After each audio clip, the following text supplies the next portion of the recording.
Well, we're back for another discussion on the state of MAHA, both as a policy and as a cultural moment that we're in.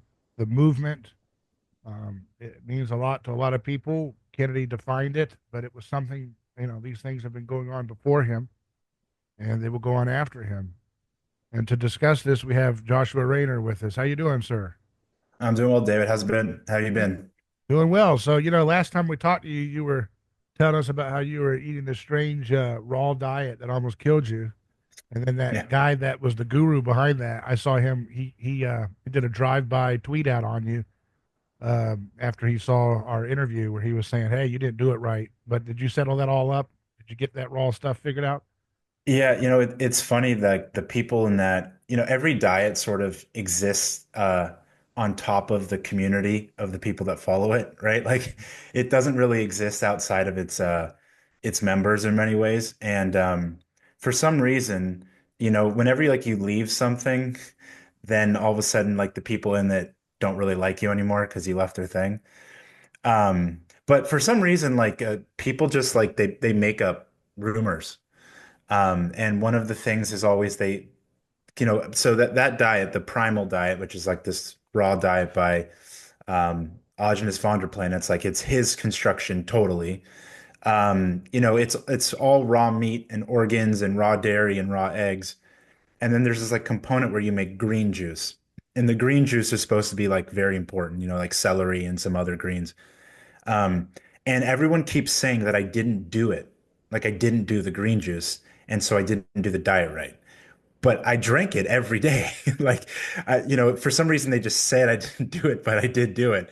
But it's funny because they always say whenever someone like says the diet didn't work for me, they say they didn't drink the green juice because a lot of people don't, but people do also. And so I drank it, but it It's didn't like some work. kind. It sounds like a mid 2000s M Night Shyamalan horror movie that you're in, where you didn't drink the green juice is why the creatures attacked you. And yeah, and I can't escape the rumors. It's funny how You brought a you plague to the village because you didn't drink the green juice.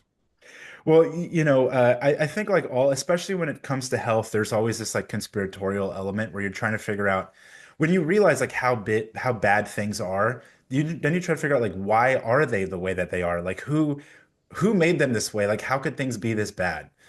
And so, of course, like people inevitably, and we'll get into this with the Maha stuff, but like they say like this person is controlled or this person is a shill or this person is that thing because no one trusts anything. And if you've ever in your entire life been on the end of any kind of conspiracy where people are just like making stuff making stuff up about you like whole cloth, you're just like, where did you get where did you get this from? Like, I could be like looking at the green juice in my own hand right now, and someone would be like, you're not drinking the green juice. I'm like, it's right here. You know? Yeah. Yeah, that's part of the digital age too. People just don't know what's real anymore, right? Yeah. And of course, it's not only that, but we live more online. And so there's a greater distance both like physically, tangibly, in any conceivable way from us and the subject matter. Yeah. And there's a religiosity tied into diets, and you can't really escape it, I think. That's why all the religions always have a usual diet, right? All the Yeah, religions of the ancient past always had prescribed, most of the time, some type of prescribed dietary, what's good and what's not good list. And they also had a certain ceremonial rituals and rites surrounding how you would prepare food and how you would eat food. All of that is tied into, I think it's a vestige of our cannibalistic origins. Like if you look anthropologically back into our far past, it seems like there was a common um, kind of primitive cannibalism, right? That a lot of different people groups developed emergently, kind of maybe in one place, but perhaps kind of at the same time.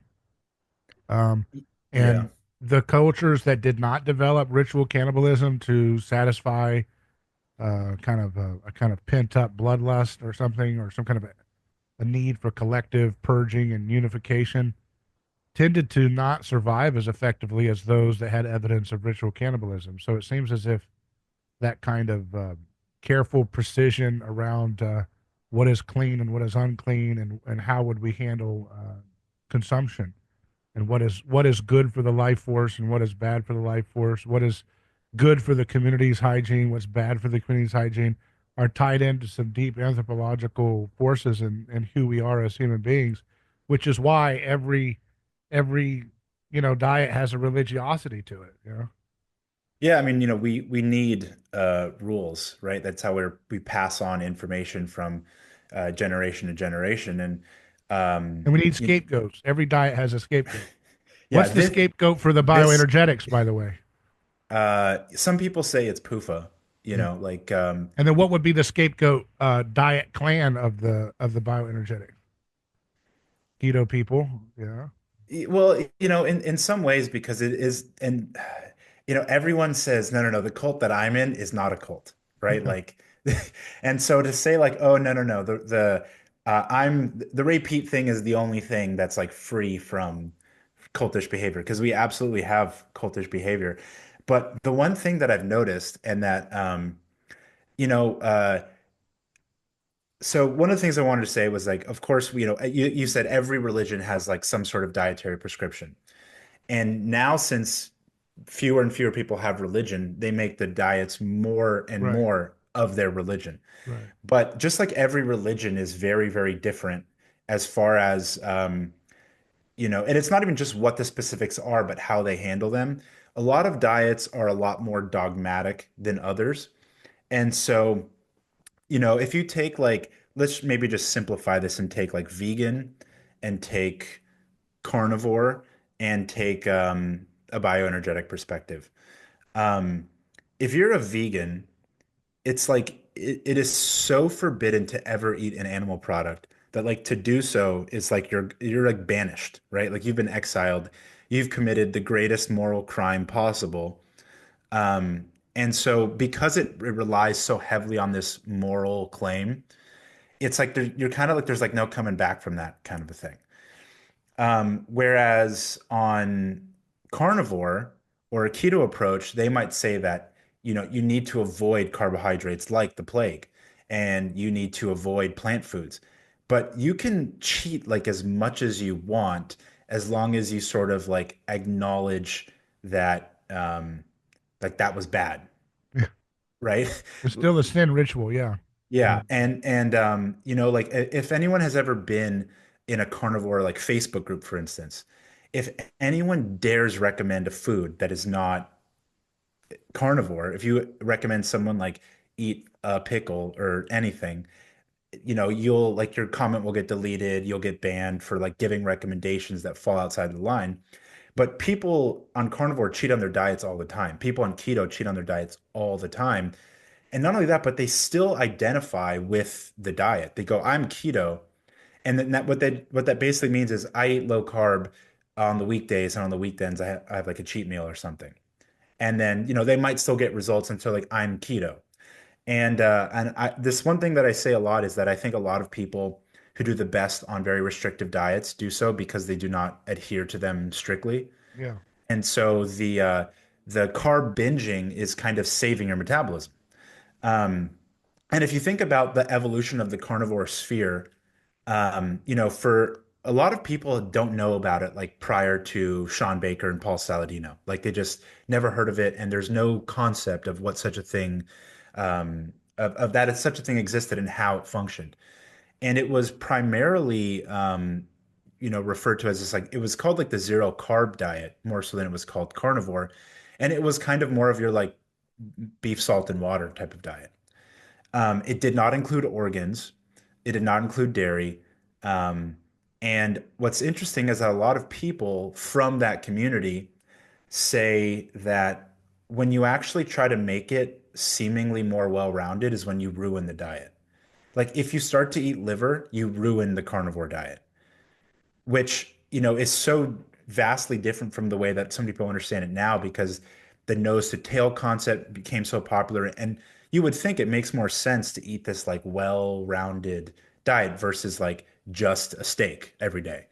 Um, and then if you see the fact that like take like a Sean Baker, who he's closer to like I just eat steak diet. he'll like cheat on his diet though. Like he'll, he talks about like I'll eat ice cream at my son's birthday and whatever, and he just like goes back to carnivore. And then you have like a Saladino type who started diverting from the diet so much that he had to rebrand and give himself a new name. But there's so many people who still like go through the world kind of taking on the carnivore identity while doing like a Saladino animal-based thing. They might drink a ton of raw milk and I they think might eat a carnivore now means just eat a lot of meat, yeah, yeah, in your that's what diet. it then that Eat, what eat a that's lot of what it meat. has become to mean now. Yeah. And so that's what I'm saying is like there's tons of leeway to do it, but you still sort of like put your stand on that it should look like this more tightened up version versus like the bioenergetic approach. What you see the rate, and this is one of the reasons why I just like find it the most interesting is from the Ray Peat perspective, because first off, he didn't come up with bioenergetics, right? He sort of came into this school of thought and developed it much further. And he was building on the work of all these other Gilbert Ling and Broda Barnes and all these people. Um, And like people, they all had different, like Rhoda Barnes had a kind of a lower carb diet that he recommended for his thyroid patients and stuff. So, but right. yeah, Yeah, he they all was, yeah. there was tons of variety. And that's the thing too, is like if you're there is no, it's like a meme, but there like is no repeat diet. The goal is to get the effects on your body. Mm-hmm. Like you can eat a ketogenic diet, and if you do it in a certain way, you are peating in a sense, right? Mm-hmm. You just, you have to work with what gives your body the reaction that you want, the response that you want. Mm-hmm. And so within that is like, um, you see people eating all different kinds of foods and experimenting with all different kinds of foods. And you can kind of eat whatever you want as long as you sort of like reify, I'm working on the metabolic rate. Yeah. And that's the thing that I find more interesting is it's not, you're not a slave to the food But choices. it's a more but the religiosity is that you have to show your doctrinal math of homework about how you get to how your particular thing is helping your metabolic rate. Sure. Well, You always yeah, must show the class. What is your math? Show me your math. How does this help your metabolism? If you there is cannot that. answer And that question, well, you're a heretic. there's also just like vibes based peating. You're Yeah. like, ah, I was just really craving this thing. And that's kind of how I approach it myself too. And it's like if I get the results, that's all that I'm Hmm. really concerned about. And so a lot of people who like are off put by the Ray Peat community for whatever reason, they try to like identify, what the sort of um what the forbidden fruit is of the diet or what the kind of like evil element of food, whether it's PUFA or some other thing. But I think what the great thing about it is we're identifying that there's all these factors that are anti-metabolic and we're just trying to combat them. Hmm. It seems like within the health community space move, PUFA is the villain of the general diet or landscape nutritional landscape of the West for the Ray Peat community. But I would say maybe the heresy from the health space move for the Ray Peat community would be dramatic reduction of consumption of carbohydrate. Right? That really is kind of the whoa. You're leaving the plantation here. What are you doing? That's going to harm you. And then and there's a kind of mimetic rivalry with taking people like Sean Baker and say, hey, look, his blood work or whatever. Or, he's so stressed out. I know he's spazzing and eating ice cream whenever no one's looking. There's this kind of cannot accept dogmatism, which is totally not Ray P. Yeah. Yeah, You absolutely. know what I There mean? there So very that's much is do this not do low carb or else you've lost. You're yeah, cheating. well, You're losing weight, but you're not going to be healthy. You live to 100 years old on low carb. That's a fluke.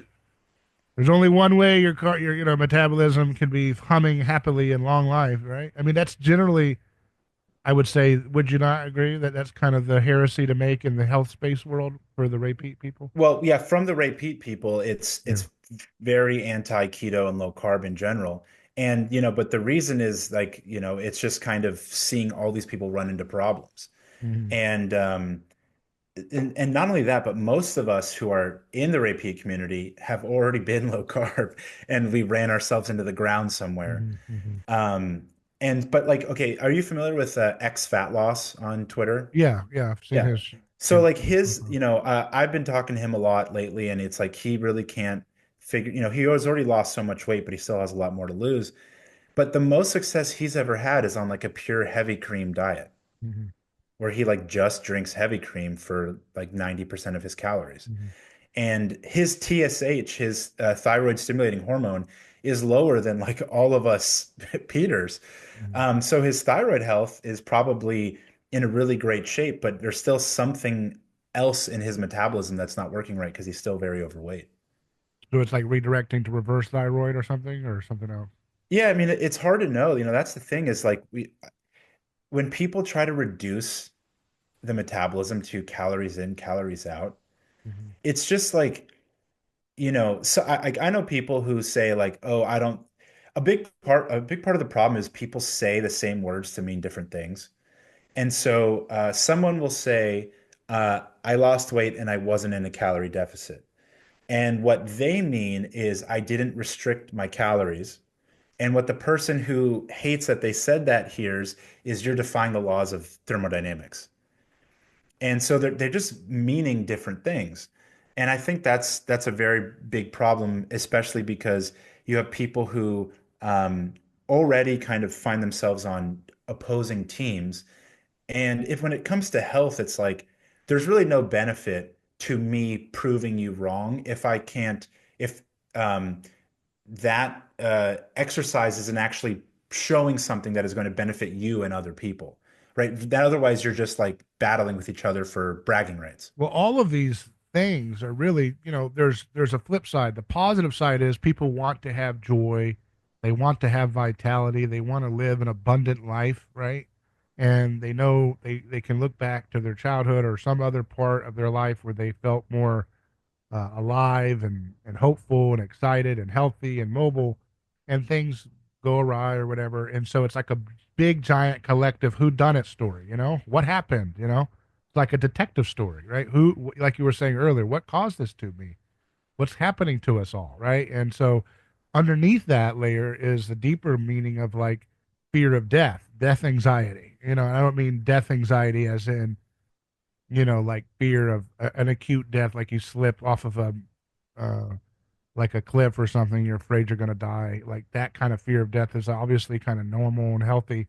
But I mean, like just this latent fear of like, I have a finite time on this earth and I want to crawl. If you're on a conveyor belt headed towards death, you're like a Looney Tunes character trying to crawl, upwards past, opposite of the conveyor belt's momentum, trying to resist that, right? And then the Ray Pete, kind of offers this vision that he's built on with other folks, like you mentioned earlier, that says that the human body is not meant to decay, right? And so there's it's a very Christian subtext to this diet. I mean, honestly, where it's like the best is yet to come, right? This idea of like the golden age is ahead of us, not behind us, right? This in the ancient world before the Western world that we have, which is Christian, we had this sense that the golden age was behind us. So it's kind of in keeping with the individual memory of your metabolism from your childhood, and everything kind of declines through stress or whatever. Um, the best is behind us. The golden age of our society was behind us thousands of years ago before the Titans or whatever. But when you have, um, you know, this Christian framework where no, the best is yet to come. The future is going to be greater than the past. The garden is the beginning of creation, and the city of God coming into the garden is the culmination of creation.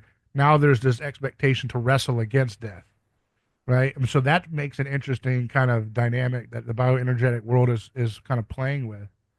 And then you have this overall within the dietary world, and I didn't know we were going to go here, but it's fun to talk about it. Um, but you have this kind of general, you know, people are afraid of social death, right? It's like social death is almost worse than physical death, because social death is like living death, like you're ostracized because you're ugly or you're sick or you're unhealthy or you're moody or whatever. You can't get your mood right. You're too low energy. You're too depressed. You can't find a healthy, uh, uh, you know, um, you know, mating opportunity to marry and have covenantal bliss and all these things. So people have all these kind of like social death anxieties that are mixed in within the nutritional and health space that I think are part of this whole drama that we're playing out.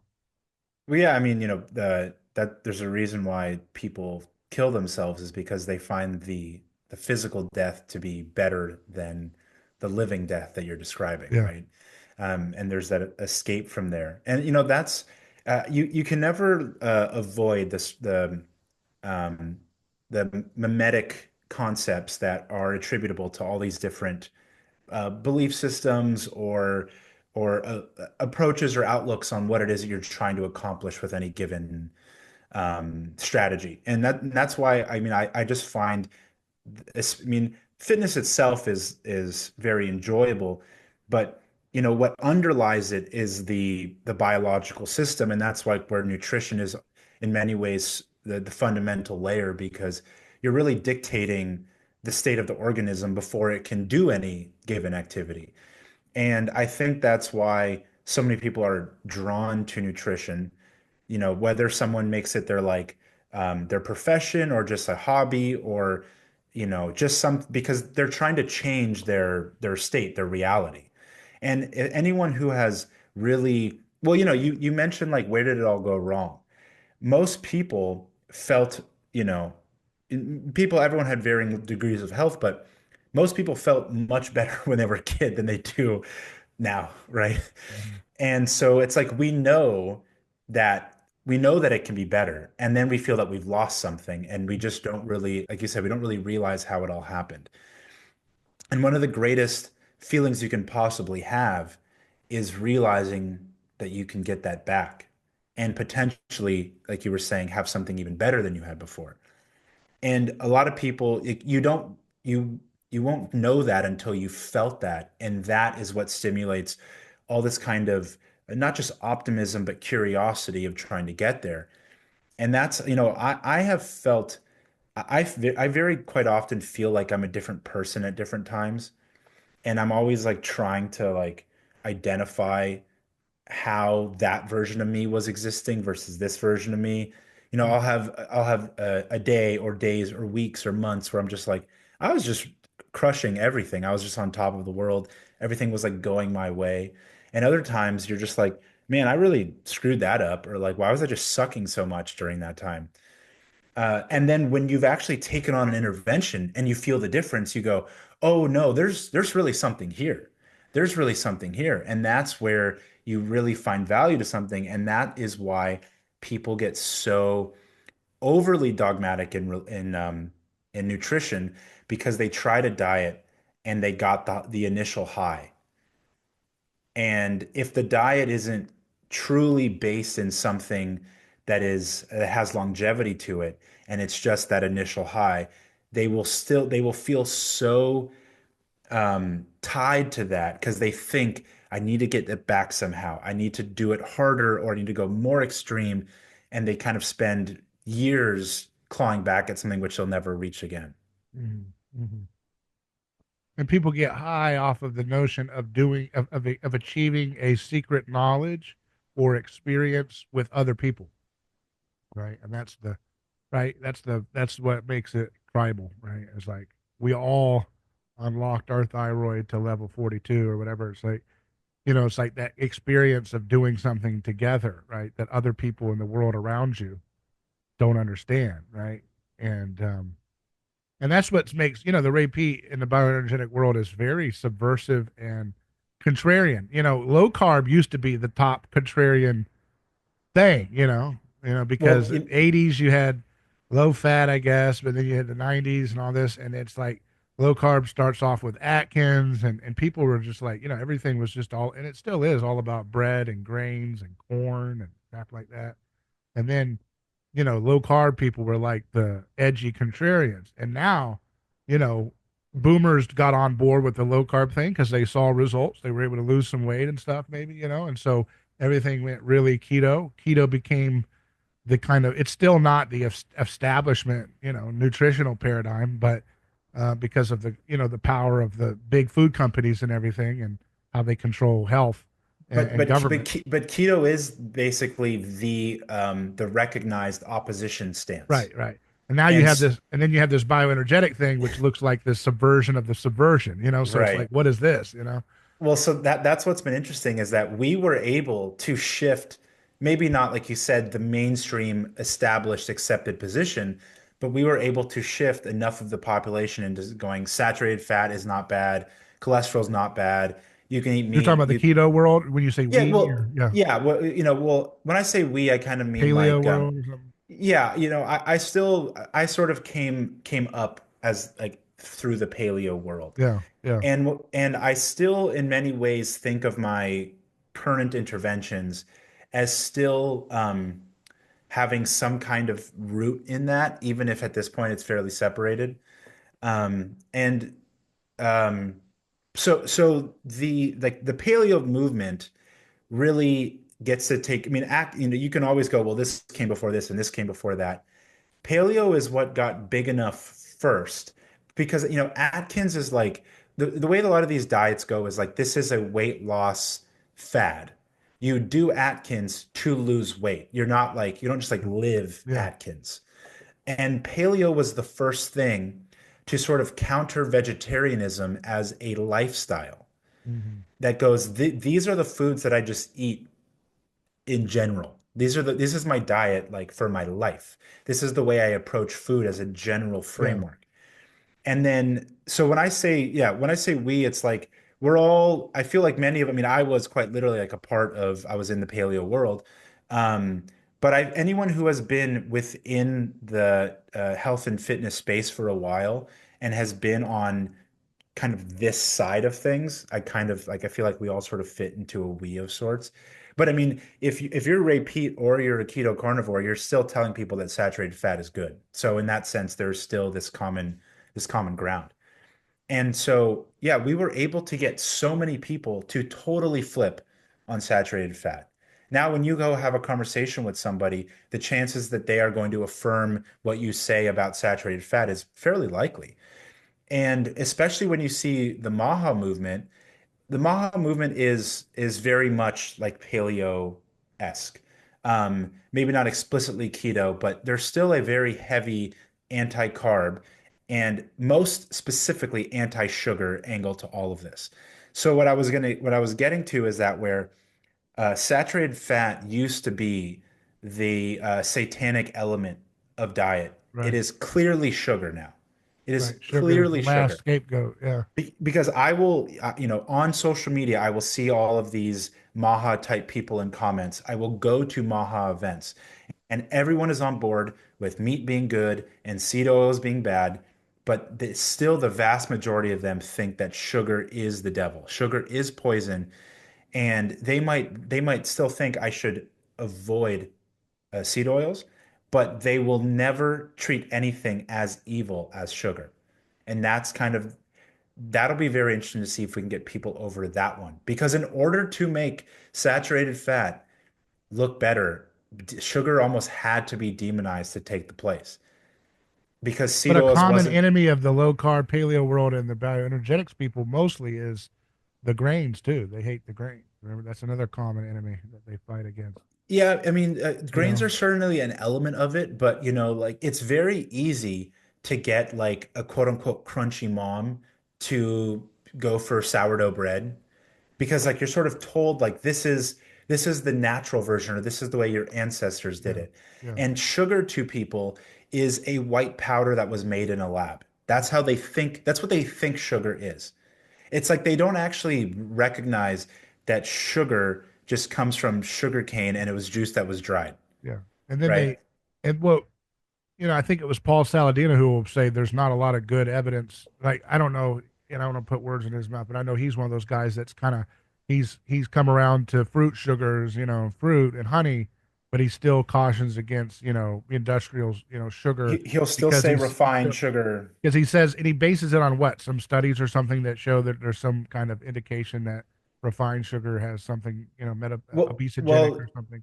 you have to you you have to think about who the messenger is and Mhm. why they say anything in the way that they do. And so Paul came.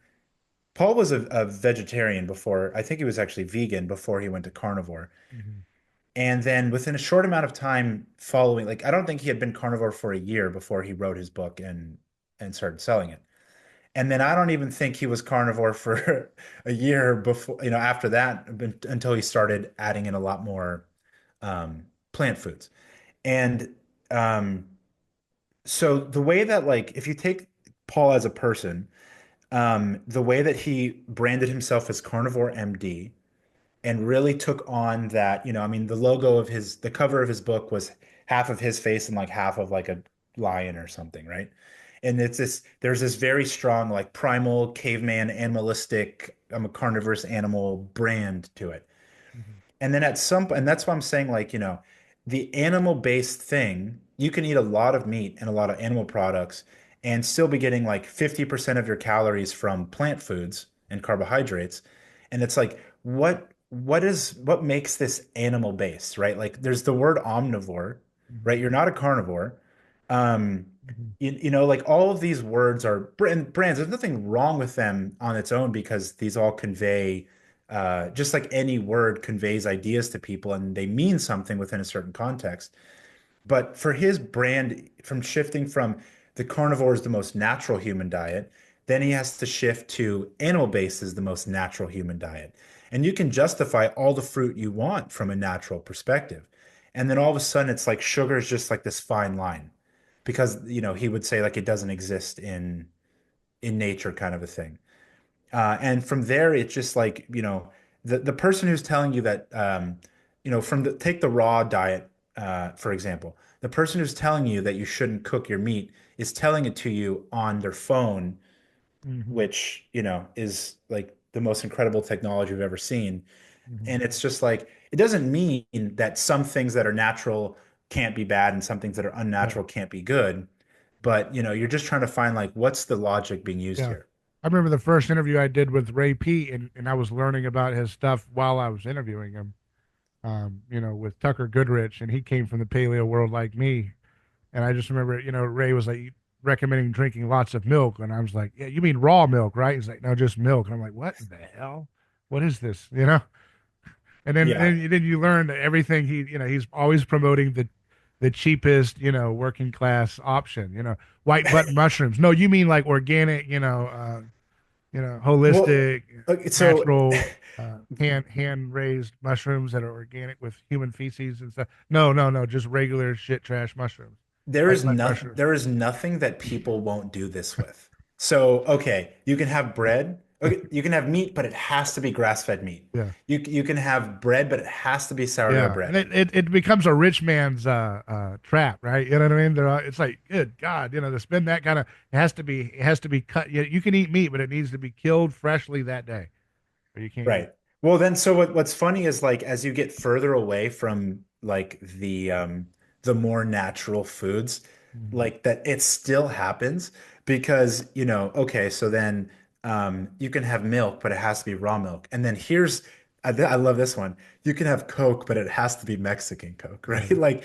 Like it's just there's a meme or I wouldn't call it a meme. It's like an infographic where people are trying to say that Arm and Hammer um, baking soda is bad because it's synthetic, and then the natural one, which is Bob's Red Mill, is the good one. But actually, the Bob's Red Mill version has a lot more like heavy metals and contaminants to it, but it's natural because it's from the ground. And that I've seen that thing got shared thousands, and I mean, what I mean is I've seen it like show up on like individual cases like hundreds to thousands of times.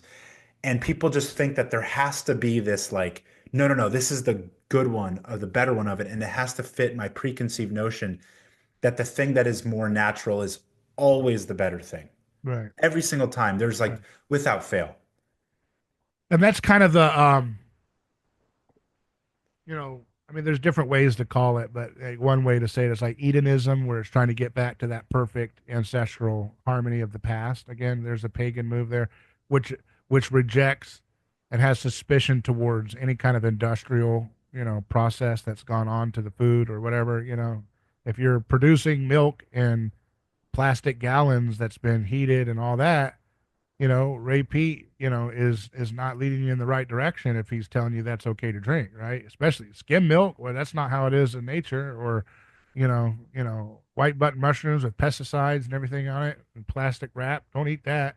Don't eat regular carrots that are not organic. But he was trying to, which what one of the things that really appealed to me is that I kind of see these things politically too, and he was trying to just give people the cheapest staples he could find as little subversive toolkits to kind of like anchor some health effects to like get your head back in the game to coordinate, because that's what he was always talking about is like, there's all these groups that are anti-authoritarian but they don't know how to coordinate and organize.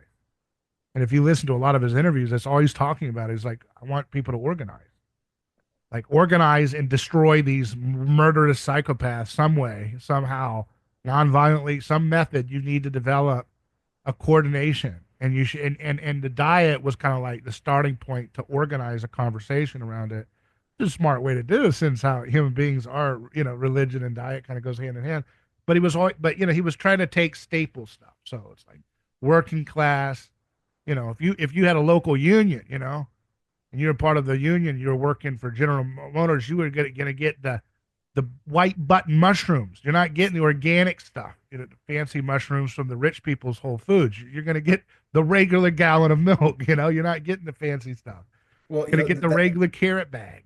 yeah, that's the thing that I really, sometimes you just need to hear something in a certain way to illuminate something. And that is why, the term energy has gotten so mutilated by like new age hippie stuff. Mm-hmm. And it's gotten so like overdone.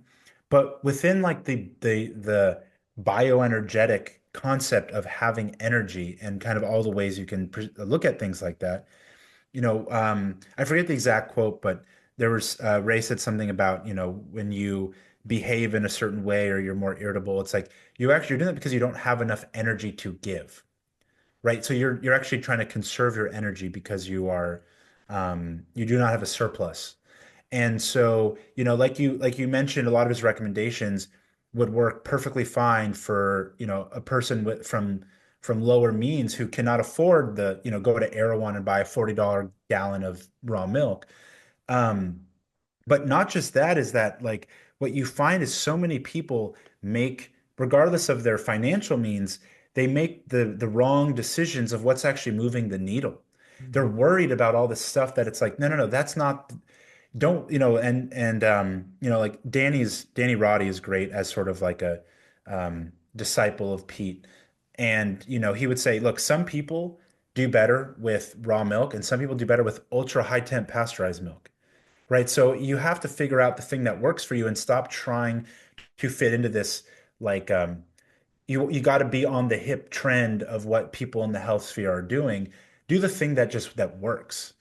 And a lot of You think though foods. that, to be fair to steel man, that because I mean, I could get into it, and I don't want to go too far down this trail, but it just seems, because I've been in the bioenergetic world for a few years here after I met Ray and stuff, and it seems like for the most people, at least in my American context, you look at all the people who have been doing the sad diet in various ways, various sad counter diets for decades, and trying to get them to just like sugar max is not, like, you're going to get way more effective results if you're just trying to help people solve obesity, for example.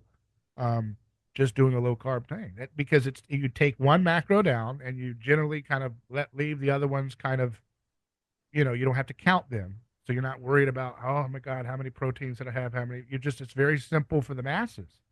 You just, once you figure out what a carb is, you just kind of count, and you kind of generally find out what that threshold is for you, and you'll watch the weight kind of flow off. Now, people have a hard time getting back onto carbs after they do that long term, we know.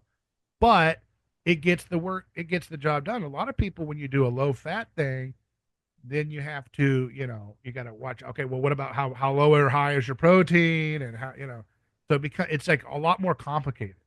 I have found, for folks to just, oh, okay, just swap it. All right, I'll just stop eating a lot of fat and just eat carbs in the vacuum of that. and it doesn't work. That's why, I mean, it's a harder thing because people are so built on the stress mechanism of the pathway that keto kind of exploits in an efficient way that it's almost like, in other words, do you think it's more stressful for your average, I know you're not really in that space necessarily, but your average 50-year-old or 60-year-old or 45-year-old to be think, okay, I've done decades of seed oils and all this stuff. So my body's really good at like free floaty fatty acids all over me, that. So let's just lean into that and do that in a healthy way with a healthy keto rather than trying to climb back up the mountain, reverse decades of like training your body to burn fat, right, and start burning glucose efficiently. That's a taller order, it seems like, when you've had. So in other words, is it more stressful to try to go back? I know this is kind of broad strokes, but if you have your basic system, which is what you have, your thyroid system, then you have the stress mechanism as your backup energy system that paleo worlds kind of lean into efficiently and try to clean up the mess around it. Is that not necessarily an easier way to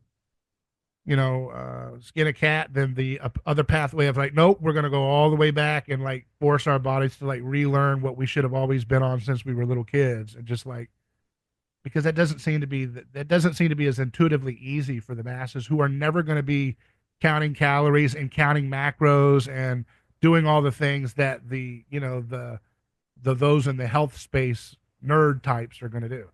Well, I mean, there's a reason why low carb and keto got so popular is Yeah. because once you identify what a carb is, it's very easy to Right. avoid carbs, Right. especially, to a significant extent. It's not easy to avoid fat at all because everything is cooked in fat and it's invisible. Right. You can't see the fat. You Yeah. can see the bun on your burger. Right. You know, you Yeah. you can you It's a can good go to point. a Yeah. you can go to the restaurant and Yeah. instead of potatoes, you can get a side of fruit or a salad. Right. Right? It's just easy to do that. And so yeah, you have a very good point, both from just the ease of adherence to it, Yeah. because your brain goes, I just don't eat that if it's a carb. Right. Um, With the repeat thing, if people are always arguing about, do you need to do this much protein, little protein, high protein, middle, it's very complicated, and nerds will do that, and nerds will have fun with that, and they'll have their wars. But scaling it up to a mass revolution like what Ray Pete wants, I don't know if it scales right now. I think people, maybe in a few generations, you know what I mean? Like if you can start raising up Ray Petey kids and then they keep having kids, and then, you know what I mean? You can get that passed down and start making that the mainstay. But right now, I think like it's actually, I don't know. I'm not trying to make a declarative statement here. I don't want to be a heretic of any community, but I just think maybe when you're trying to mitigate your losses, so to speak, right? You know what I'm saying? You're trying to like stave off. You got a bunch of sad, sick people, 50s and 60s, and then you talk to people like Chris Palmer, Harvard psychiatrist, doing ketogenic diet, and what's it doing? It's getting rid of the schizophrenia. It's getting rid of depression. It's getting rid of bipolar. You talk to my friend Dr. Thomas Seyfried. He's at Boston College. He's stopping glioblastoma cancers by stopping and getting people into a ketogenic state. And it's like I don't see that kind of intuitive, easy entry point into real healing effects with the bioenergetic world. And I know it's a much more kind of new, and it's got time. It needs to grow and develop. And I want to be a part of helping that. But I just wonder if you're a little smarter about it, that the MAHA kind of big picture view, do we need to accommodate a two-step approach where for the masses who have got decades, if you got an 18-year-old kid, that's young enough, you can get them on the repeat fundamentals and run them healthily through that. But you talk about people who've been poisoned for decades, and you're trying to get them to run sugar at that level, and then like try to like you said, what were these green beans cooked with? Was this poured with canola oil or butter? How does the average person even have the chance of knowing that? It's well, just so that's like you're right there where it's the culture has to shift enough because what you're basically banking on is the average person has to have some semblance mm, of vague understanding, right? mm, There, it has to have the mimetic power yeah, where the average person has to have an opinion yeah, on the food itself. yeah, So for however many years, it was oh, cholesterol give you a heart attack kind of a thing, right?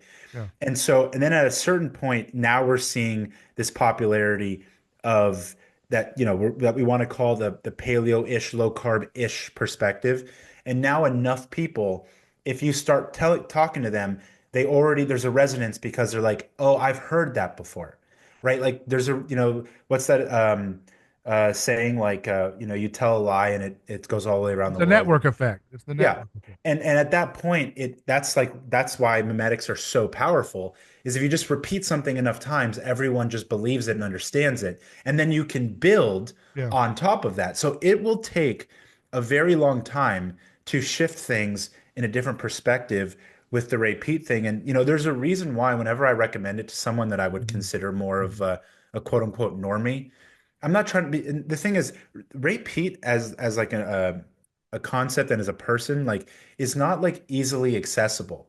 You can't just like, oh, what's the Ray Peat? It's like, no, no, no. You have to read a bunch of his books, and then you kind of have to like Right. absorb information on all of his articles and Yeah. other people's podcasts that have talked about him versus like a simple diet. Like, what's the diet? And Yeah. so what you're really banking on, and so what I always do is I always tell people to get Kate Deering's book. Yeah. You familiar with her? Yeah. Yeah. Yeah. I've So heard. she I've wrote the read that book. book. Yeah. Yeah, she wrote the book How to Heal Your Metabolism. Yeah. I just recommend that book to people all the Yeah. time. I said, don't worry about it. Just read this book. And it's much simpler. It's Yeah. much, much simpler. But you're very right though that weight loss is a very important part of this. And so some people can go from the low carb weight loss and then roll into a more balanced diet and not regain the weight. But so many do regain the weight. Like a close family friend of mine lost 60 pounds on keto and then just gained it all back, Right.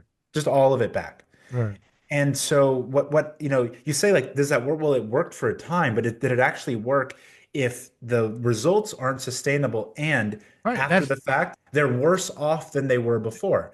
See, And, and that's why I want the best, smartest minds who understand the paleo. That's why I'm talking to you. You're one of those guys, right? So we got these best, smartest minds who've done years of work in the paleo, low carb, carnivore world and are open minded, and that have also done the bioenergetic stuff, and they know both backwards and forwards, and then can synthesize something that's actually coherent, right? That translates between the worlds. Because I've done bioenergetic stuff for 3 years, and I've gained weight. I have not. People can watch the videos of me talking about keto and carnivore back, and I looked a lot thinner than I do now talking about Ray P. I've never recommended to my audience, just to be clear, because I know the hypocrisy that would look like. I've never recommended them to me directly. I've never directly recommended that they do this approach to lose weight because it hasn't worked for me. I've brought on people who talk about it working for them in their weight loss issue, or I've brought on people that talk about it, and I've talked about it in other areas of, like, having energy or mental health and all those other benefits that you can see. But it has been, in terms of 3 years of trying Ray Pete's direct recommendations to me and every other person's spin on it, it is not. And as someone who has spent years working in the keto carnivore world, it's night and day difference. Like when I did so the keto and carnivore thing, if I had stayed on that for the last 3 years dogmatically, I'd look like a fraction of what I look like now. And, and I'd have energy in a different way, and I'd have stress probably from all of that. So, okay, so but let me ask you yeah, this. Let me ask you this. Have I know you had anabology on your podcast. yeah. Did you try the honey diet in any way? Yeah, I've tried it, and it's interesting. It's a little harder to do. I think that diet. I mean, it's a little. It's just it's harder, and I haven't given it a month of time to do it. But one of the reasons why is it's hard to do for working people, self-employed people who are on the go running, because you have to kind of like get in a lot, and maybe you've got a lot more variants. You can explain different versions of it that work, but it's like you got to get so much sugar, in before 12, and some people are just fasting in the morning because they're doing something else. So this is It just like, gets it just gets complicated. sure. Low carb is, what to do. You cut it down and it So works. I'm very excited about this for a reason because I think there is so much ability here to make this work for so many people. Yeah. And I not only do I think it's actually very easily implemented, I think it both has a lot of convenience to it, which is going to help to with adherence, and it has leeway in what I would say is like when you cheat, it's less detrimental than something like keto. Right. And so you have a lot more flexibility here. And So so are you suggesting that perhaps the honey diet is one of those big tent kind of opening that will bridge the gap between the I keto world really, and the yes, I really repeat do world? think that this is going to change things. And if you're on YouTube, this is Yeah, blowing up like crazy. really. And so I've been just putting out continuous content about it. One, because I find it so interesting, Yeah, and two, like people are getting crazy results on this, and they're eating it up, so to speak, of like yeah. wanting more of this. So I really think, and what's been interesting is you're seeing this colliding of worlds that I feel like have never really collided before. And so what you're seeing online right now, especially in the YouTube world, is you're seeing like Ray Pete has already had an influence on the community as opening up to sugar. None Mhm. of this would be able to happen right now if it weren't for Ray Pete and the followers of Ray Pete. Because we're not there yet, but we've already made incredible strides in, for lack of a better word, normalizing sugar. Demystifying it, Yes. taking it down a notch from fear. And so because of that, then you have if you know Cole Robinson. No, I'm not. So No. Cole Robinson became like well known because he had the snake diet, Okay. which was like extreme fasting. Oh, is that the one that talks about drinking a lot of he does a lot of electrolytes and stuff, Yeah, yeah, like he has snake like a juice? snake juice thing, Yeah. and he yells at you and calls you fat and tells you to stop being fat. And Mhm. he had done that for years and years and years and years from a fasting, low carb keto perspective. And sometime in the last year or two, he kind of like totally flipped and was like, "We're gonna do it all with sugar." And I think it really aligned with the popularity of the honey diet. I don't know if he was inspired by it or he saw it. It's basically he calls it the sugar diet. It's the exact same thing. It's the exact same diet in like every conceivable way. But because of his reach of out of this like, the more esoteric Ray Peat world, it's just weight loss. And he's reaching a lot more of the general population. Mhm. And then what you're doing is you're getting Durian Rider and the Freely the Banana Girl and the high carb vegan side. And all these different approaches are just kind of like have all collided and something like truly magical is happening right now. And I think this is going to drastically just like vault forward the nutrition world, the weight loss, and once because all of this, you know, I Well, think tell it's people a little important. bit about the, not to go off, but tell people a little bit about the fundamentals about what makes it so flexible, how you interpret this honey diet. Yeah, Because I was right. just going So back, I had anabology on it. What is it? A couple years ago now? I don't you know. had him on last year. Yeah, last year. Okay, and he talked about it, and that was it had not taken off yet. He was just kind of thinking about it. I guess he had been doing it himself, and and now it's getting more exposure now. But and I just remember his original thing saying you got to eat a lot of sugar, fruits and honey by about 12 or 2 o'clock, and then like fast it all off right till like 6 or 7, and then like eat a big dinner that's kind of lean keto, kind of right, like a pound of Yeah. meat or 2 pounds of meat. You So know, I that, want to give Anabology a lot of credit here. He's a friend of mine, and he put things in a perspective that really uh, made things click for me. And I kind of want to say like how I've kind of used what he did, and it sort of brought me back to some stuff that I had done previously. And then with kind of consuming a lot of this other content, this is the kind of way that I really think it's ideally done. And so both this honey diet and sugar diet thing, just to not confuse people, because I want people to be able to walk away from this and like have some actionable steps. The basics of it is you're living off of fruit and sugar on a day-to-day basis from when you wake up to the rest of the day. You want your body to consume um, fructose specifically, right? When you eat sugar, your body's getting fructose and glucose in a 50-50 split. So there's a reason why it's done with fruit and sugar and juice and honey and maple syrup and not starch, because starch is just glucose. This is going to increase the rate of your metabolism while causing fat loss, as opposed to a low carb approach where you will lose fat, but your metabolism will slow down along with it. You are stimulating your body, you're increasing the metabolic rate by continually eating fruit and juice and sugar all day long. So you are accomplishing the specific, um, how would I say this? You don't eat protein, you don't eat fat, you don't eat starch. You eat fruit and sugars.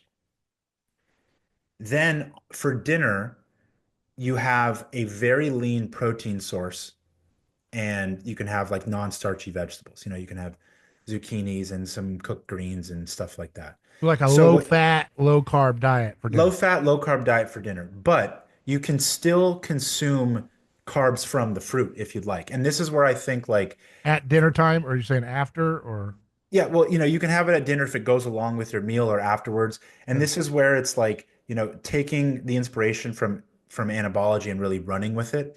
And this is what I have been doing. This is what Cole Robinson has been doing. This is what Mark Bell has been doing, and he got it from Cole. Mark Bell has been a very large influencer for a very long time. He's a champion powerlifter. He was in documentary Bigger, Stronger, Faster about steroids. And a lot of people really they like Mark, and they trust him, and He he's comes sort of from the just a paleo world too, right? Or he did that, right? he was like a low carb, Yeah. he had a whole thing about the war on carbs. So he comes from a more keto, paleo, low carb, carnivore perspective. Um, where I think this really like takes off is you recognize the importance of fruit and sugar as a mainstay of your diet. And so if your dinner is a lean protein and low in fat and low in starch, you're probably going to have a better time. I've noticed I sleep much better if I continue to eat, if I at least have fruit after my dinner. Um, and so what I have found is that, and this is where I think like, because ex fat loss, I've been talking to him and I've been trying to help him figure out how to lose the weight. And I think this might work a lot for you because I had experienced juice fasting a long time ago, like over a decade ago, and I did lost. that. I did that too over a decade. Yeah. And Man, did you these lose a things bunch come of around at weight? the same time, don't they? Yeah. Did you lose a bunch of weight and then gain it all Yeah, back? Is that what yeah, happened? yeah. It's Yeah. like I did the juice fast thing for 10 days at a time and all that. Yeah. So what's important here is if you like this is where if you understand the rate Pete thing, great, this will give you more power. And if you don't, just trying to get people to understand that sugar stimulates the metabolism more than anything else does. And so when I did the juice cleanse, What about coconut? What about coconut oil or MCT oil while you're on keto? Would that not stimulate the metabolism in the thyroid? so anabology is right now experimenting with MCT oil. And so to, again, I want to be able to like give people like just the um the actionable steps and just here's the advice. Don't worry about the specifics, while Yeah. also, giving it some grounding so people understand what's going on. Fructose and MCTs are both metabolized directly by the liver before it touches the rest of the body, whereas everything else you eat circulates through the whole body. Hmm. And your body releases a hormone when it sees an overabundance of calories in the liver. Hmm. And this actually protects from fatty liver. And it increases the metabolic rate, which will help drive fat loss. And it is tied to longevity and various other positive health metrics. And so the problem with the juice cleanse is that they say you're supposed to do, again, sugar is demonized in like every single nutritional sphere. Hmm. They say you want low sugar juices, so it's mostly green juice with like some apple and cucumber to give it a little bit of sweetness. So when you do a juice cleanse, you are in a severe calorie restricted state. So on the flip side, it goes pretend more like you are a fruitarian and you want the sugary fruits as much as you can. You actually can and should eat as much sugar and fruit as you possibly can. And what's going to happen here is you're going to lose the weight without having the metabolic detriment. Your metabolic rate is actually going to increase rather than decrease, which means if you ever go off the diet, if you ever just decide to stop it, or if you ever decide to cheat, you're not doing it within the context of this broken, slow metabolism. Yeah. You're doing it with a very revved up metabolism that can handle whatever it is that you're doing. So I like to think about it It like leaves you better than you were before is the theory here. Right. yes, and that is the whole point to do it. Because every diet works. Like losing weight is the easiest thing to do in But the world. It's the easiest thing to do in the world. The hardest right. thing to do is keep it off. Right. And then on the other thing that's very important and sort of ties to that is how do you feel while you're doing it? Right. And Exactly. one of the reasons why I'm so high on this is because I literally feel high on this in the sense that unlike a keto carnivore where you're using your stress hormones, I have just bounds and bounds of energy But by eating but fruit and sugar all but day. let's talk about the mechanics of it because it's kind of how rigid is the formula in terms of the time and the order in which these things are done. So, There for the audience's sake, the classic that your friend Anabology, who we've had on the show, it's fruit and honey till like noon or so, and then you fast, you burn off that glycogen, right? That's what he's saying. so And I am then going you to do low carb, low fat. That's what I'm trying to get. I am going to leave honey anabologies like specifics because he broke it down, eat that until 3, fast, go to the gym. I think I don't think it's necessarily ideal, nor if it serves people to take it that way. So I'm going to instead describe it in the way that I think is going to cut through any all the externalities and just get people the results. And the way I want to think about it is you can have don't fast at all. There's no benefit to avoiding food, to intermittent fasting, to waiting until you eat, to just eat as much fruit and sugar as you want during the day. No Okay, so starches. let's stop that for a second, just to reiterate. So not you're not trying to differ with that, but you're saying that the results of this diet are not predicated on having that fasting window in the day. Yeah, I'm completely ignoring that concept altogether. That's not required for this to No, work, so to speak. no, not at Okay. all. Because again, in order for you to align with your metabolism, you have to eat when you're hungry. Yeah. If Yeah. you're See, that was the problem that I had. I'm going to tell you when I tried that honey thing. So you'd eat till 12 or 2, and then I'd be working and working, go to the gym and all this stuff. And it's coming around 6 o'clock, 7 o'clock, and I'm really starting to feel that like, good God, this has been yeah, too long. I mean, I'm a 6'5" man, not supposed yeah. to be. Some of these guys doing this. Look, I'm not trying to be mean, but if you're a 5'2" girl, man, I mean that's a different machine here. But when you're doing the high intellectual stuff I'm doing and physicality and throwing people off the top rope, that's a lot to be, taking that kind of a big guy and running them through a fasting period and you're running off of the fumes of some kind of, you know, marshmallow, for God's sake. I mean, Yeah. So, I'm just trying to say, so all right, no, no, go back to what you're absolutely, absolutely. And so, this is why, again, it's like I give anabology a lot of credit for kind of bringing me to this. And then, but it's like I always want to give my advice from what I like, okay. what works for me and Yeah. what I actually believe is what are the proper take homes, like what is moving the needle here. Mm-hmm. And so, um, I the way I like to describe it is I like to give people like, here's a tool. This is an object, and I want you to take this object and hold it, and this is something that you can have. And then here's another one. And this is another, and then I want you to know that you can use these differently. Mm-hmm. And so it simplifies the concepts versus trying to explain all the intricacies of the mechanisms. So because I know how effective a juice fast, juice cleanse is, I want to give people the day of a sugar fast, a fruit fast. So take an entire day, and from the entire day, all you consume all day long, without anything else, is fruit and sugar. You don't need any protein, you don't need any fat, you don't need any starch. This is your number one tool to do this right, to lose weight and to increase your metabolism, to increase your insulin sensitivity. And we're gonna, this is what we're targeting here. It's a pure fruit diet. That's a certain type of day. I want people to think this is my tool. On any given day, I can eat a pure fruit and sugar diet. I can have all Pause the for a second. What a lot of people, even within the Ray Peat community, would say, be careful about chugging orange juice. It's going to spike your insulin super high if you're overweight. Is that something you have to be aware of? Like, okay, you're saying eat fruit and sugar all day. Do you need to be pacing yourself as you consume it to like dribble it in? Well, Is that a factor? so this is the reason why we want the fruit and sugar and not the starch is because because fructose doesn't need insulin. Fructose can go straight to the metabolic. Glucose needs insulin. And that's why, but of course, fruit and sugar are a mix of fructose and glucose. But don't they say that orange juice spikes your insulin or whatever? I've heard that. You hear that a trope all the time, Sure, even in the bio. but again, this is how stupid the general nutrition sphere is that white rice spikes your sugar far more than table sugar than I'm sorry, spikes your insulin way more than table sugar does. So just for excuse my ignorance, but if there is no sugar, if there is no insulin response, then why is it spiking your blood sugar? Well, no, so sugar is fructose and glucose.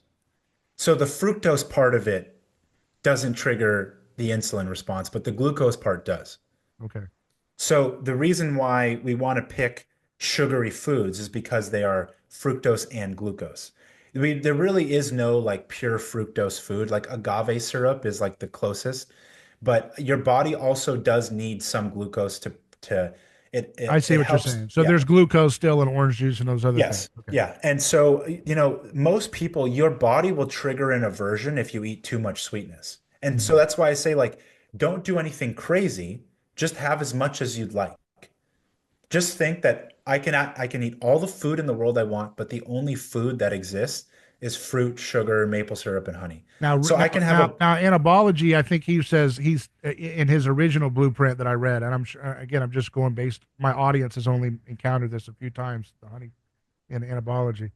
Um, that I think he avoided table sugar, white sugar, and like is that something that should be considered on this or no? well, I know that his kind of like prototypical diet was a pound of honey and half a pound of dates during his sugar window.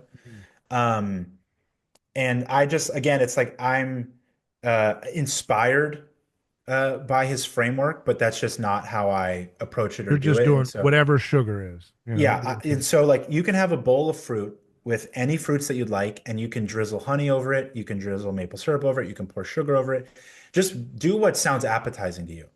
Pick your fruit selection. Mhm. You can have watermelons, you can have oranges, you can have like whatever sounds good, but just listen to your body. Like if you eat too many apples, it might like get your digestion kind of screwed up. Too much of this, too much of that. It's not like any of these certain nutrients or the foods are bad. You're just following the craving So of you enjoy yourself. so you're not in your advice. You're not telling people to avoid the starchy fruits like apples and bananas, or you are. I mean, again, it's like, part of it is you have to experiment with it because for some people, they can eat, they can do the journey ride of 30 bananas a day and lose weight, no problem. And for some people, bananas or anabology said, and again, this is like why there's such a difference is anabology found that too many dates slowed the fat loss because dates have starch in them. They're like a starchier fruit. But I think there's a big difference between if you do a pure fruit sugar day versus you eat the protein at night as well. Um, and so again, it's like, you know, dates have a pretty good feedback mechanism because they're so like you can only eat so many dates. Yeah, they're kind of Um, disgusting after a and, certain and yeah, percent. so that's why I say like, just get out of your head. Stop Mhm. thinking you need to do something. Mhm. And all you like, and again, this is the most simple thing you could possibly imagine.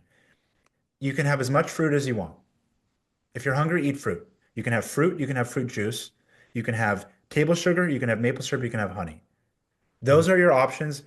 Basically, have at it. The chance that someone is able to screw something up with those confines is like very, very limited. What about like gelatin and coffee? Is that a factor for you, or do you think that doesn't? I think that some people could be fine with coffee, but because coffee does stimulate the metabolic rate, I think it can drive hunger too much. And it's not that I think that they would then eat too much fruit. It's that I think they might be more likely to cheat on the diet. Because I know I've Because done fruit is experiment. not very satisfying. I mean, that's the catch of this diet. Well, it's if you're getting I mean, think about it. Let's be real. The average young man, because I'm working with you on, I'm just kind of sure.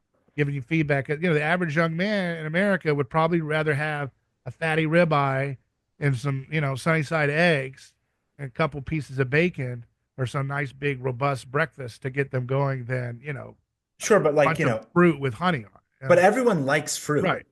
Yeah. Everyone likes fruit, but Right. it's like, so that's the idea is that, if it's enjoyable on its own because it's sweet, and if you eat enough of it, it actually keeps your cravings at bay pretty well. I've always, I've kind of come to this idea where it's like, for some time now, if I have just a jug of water and a pile of sugar and a pile of salt, you'd be amazed at the cravings you can keep at bay with just that.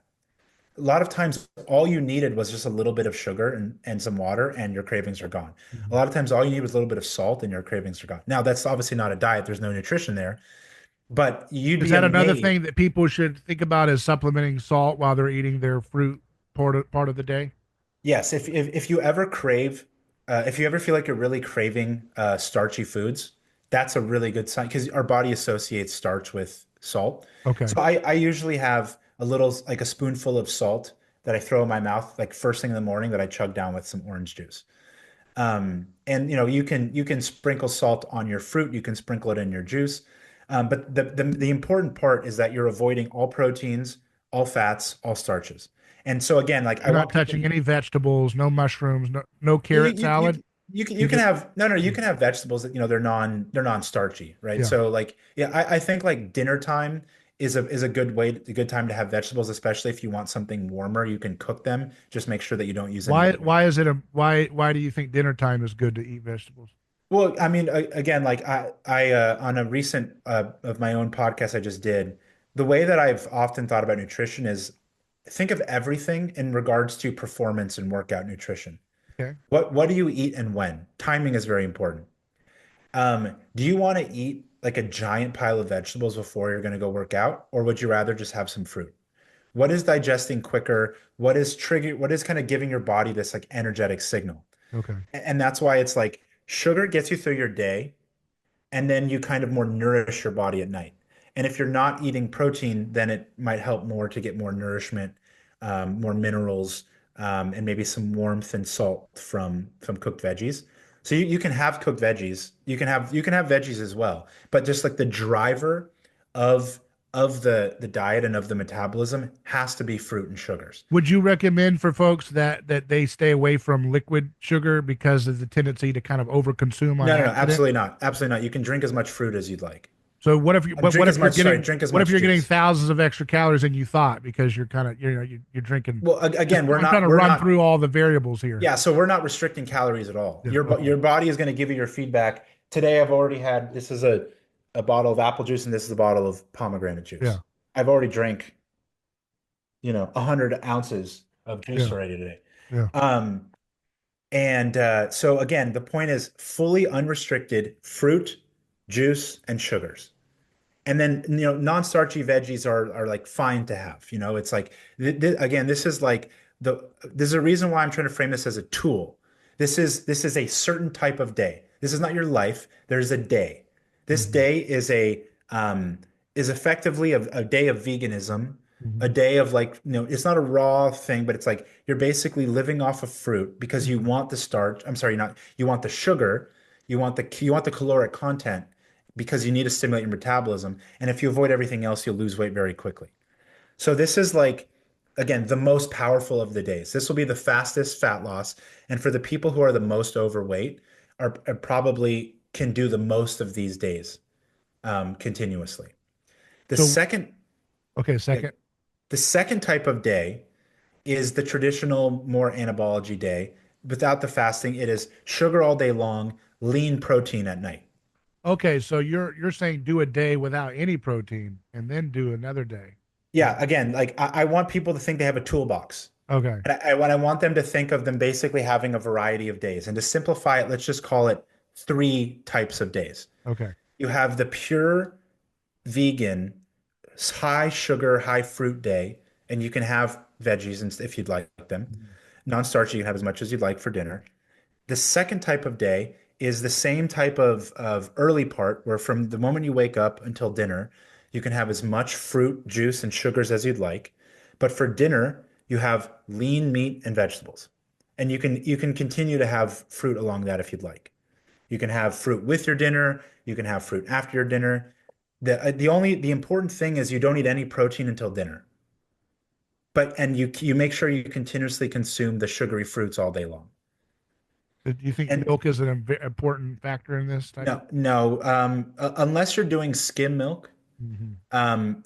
the importance is really, really heavily predicated on you keeping the fat as low as possible.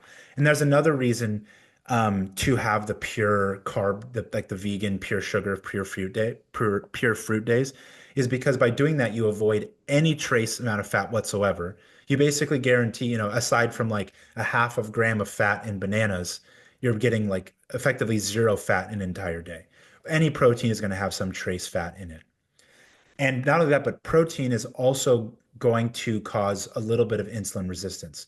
So the fat loss is much faster without the protein. But if you go too long without protein, your body will lose muscle. But people would be astonished at how much they could avoid protein and not lose it for days at a time.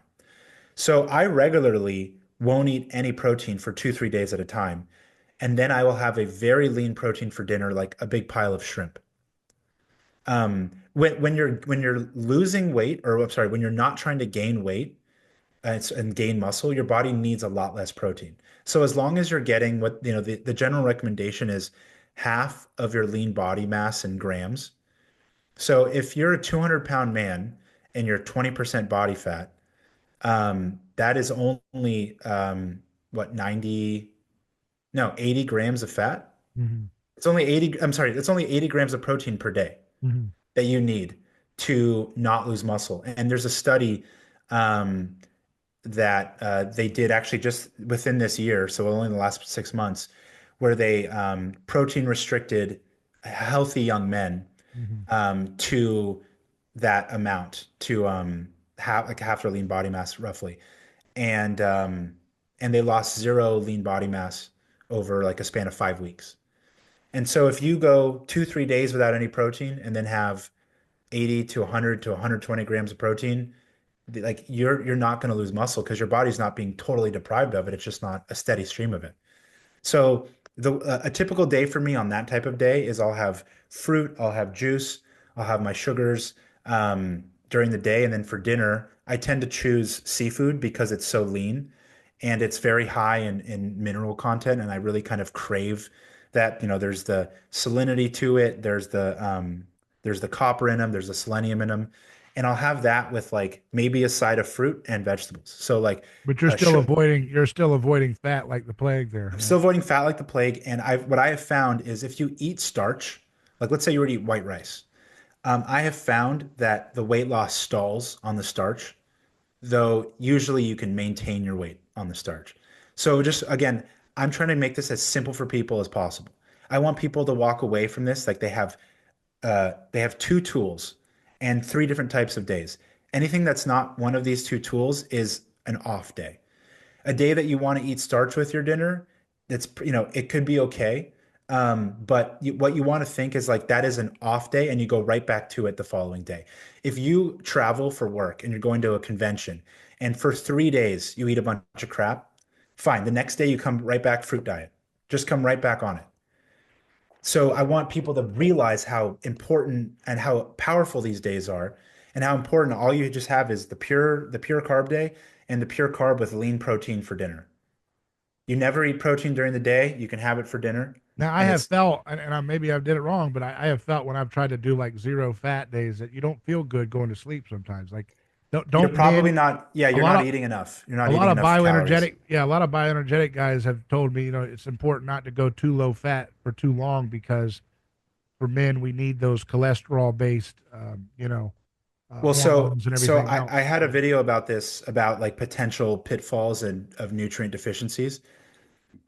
Keep this all in mind. If you are someone who is going to follow this diet very, very strictly for 5, 6 days a week, where you have a balance of your pure fruit, sugary days, and then you have your days where you eat all the fruit until dinner and you have a lean protein.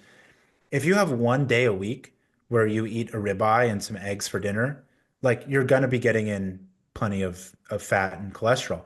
And another reason why I'm really big on shrimp is shrimp has like zero fat, but it's very high in cholesterol. And again, it's like this isn't a lifestyle. This is a weight loss protocol.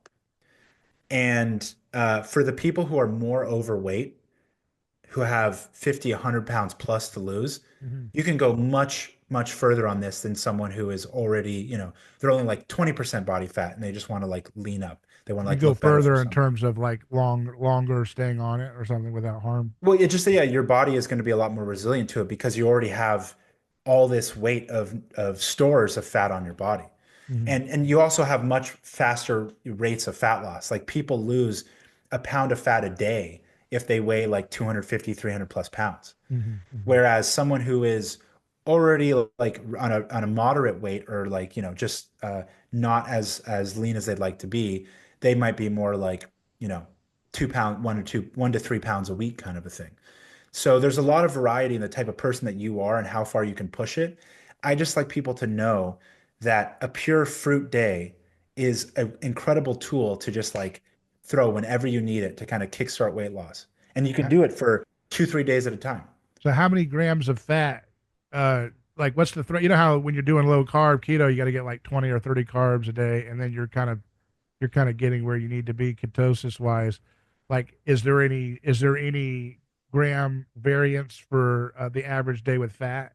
Right. If you So eat a piece of steak that on has, the pure fruit sugar day, you're effectively getting like zero fat besides whatever trace fat is in fruits, which is practically non-existent. And again, it's like you want to do this so you don't have to track your food. And don't like again, it's eat all the fruit you want. Like if you notice that you feel cold, you're not Mhm, eating enough. If you mhm, notice that you're having trouble sleeping, you're not eating enough. You need to eat more fruit. You need to get in more sugars. On the days that you eat protein, pick as like basically don't eat anything that's fattier than chicken breast. Like try so, to keep it like that yeah. low. Like so that on for the And does entire it day. matter how much protein you're eating? Like you said, I guess it's depend on your weight again, but like Yeah, again, all the like protein at dinner. yeah, you probably don't need to eat more than a pound of your protein type food. A Okay. pound of chicken breast, a pound of a lean meat, you can get like a 96.4 ground meat. You can get venison, which is super lean. But again, the leaner you eat it, the better. You're just like again, we're going for like effectiveness and rate of fat loss. And because we're keeping the fruit and sugar so high, your metabolism won't slow down. That's the play here. So I like a lot of seafood because it's very, very lean, Hmm. and you can cook it without any oils. You can do chicken breast, you can do 99.1 ground turkey. I probably wouldn't eat above 10 to 20 grams of fat on those days. I try to keep it as low as possible On the protein days. on the Okay. protein Sure. days. And then again, So like coconut oil is not a magic variable that gets out of the fat or yeah, whatever. coconut oil may or may not work within this, but Yeah. I'm ignoring it as a concept. Yeah. Anabology is experimenting with MCT Yeah. oil. I just don't really think it's necessary for this. Yeah. I still think it's a healthy food and in generally pro-metabolic, but Now, what did you um, say the third day was? Was that when you eat a little bit of fat? yeah, the third day is basically like it ranges anything from basically an identical day where you have a lean protein, but you eat like white rice with dinner. It could be a day where if you want to have like a fatty steak, just take all the carbs out of the dinner. If you want to eat a ribeye and steak and eggs for dinner one night with some non-starchy veggies, don't eat any fruit with the dinner. Don't drink any juice with the dinner. Don't eat any starch with the dinner. That's how you're gonna like limit any potential fat gain from that meal. And then, basically from then on, it's like, look, life happens. That's why I think this is so incredible because if I know I'm going to go out, like tonight, I'm going to go have sushi with some buddies. We're going to go to the gym, we're going to work out, and we're going to have all you can eat sushi. So, one, on the bright side, one of the reasons why I tend to pick sushi is because if you avoid like salmon, most of the proteins are very lean. And the white rice is going to basically really kind of give me a little boost performance wise. And it's just going to stall my weight loss for like a day. And then what am I going to eat tomorrow? I'm going to go back to eating like a low starch, high sugar, low fat day. But maybe you're going out and you're going out for pizza and beer with your buddies. And go do that. Go do like enjoy yourself. If you eat the fruit and sugar during the day, your metabolic rate is higher. You're gonna gain less fat from the pizza and beer at dinner, and then the next day go back to just fruit. if you're ever go out and have an all you can eat feast, go on out and just have a fruit day the next day, you'll basically like nullify any of the negative effects. Hmm. It's so powerful to use this tool. And I think that, what we'll see is, I have no idea if this is going to be like just the answer to everything, right? Chances are no, but it might be a very, very useful thing that a lot of people are trying now.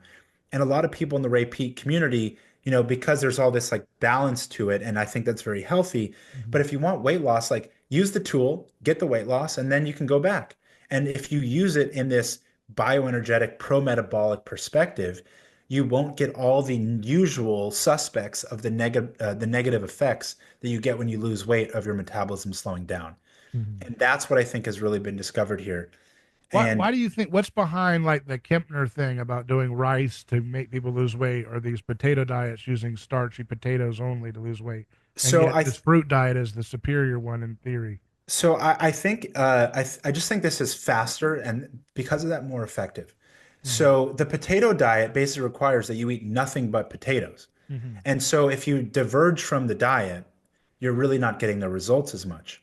The Kempner diet, which for people that don't know, is effectively it's basically fruit, sugar, and white rice. It's basically a 95% carbohydrate diet, small trace protein and fat in any of those foods. But the thing is that is going to take a lot longer, and also the adherence is going to be much lower Hmm. because people are going to be way less like there's rumors that he had to like beat his his patients to get them to like, adhere to the diet. What we want is we want you to not feel that negative effect. Yeah. And we want to be able to give you the freedom and basically the ability to handle a divergence from the diet.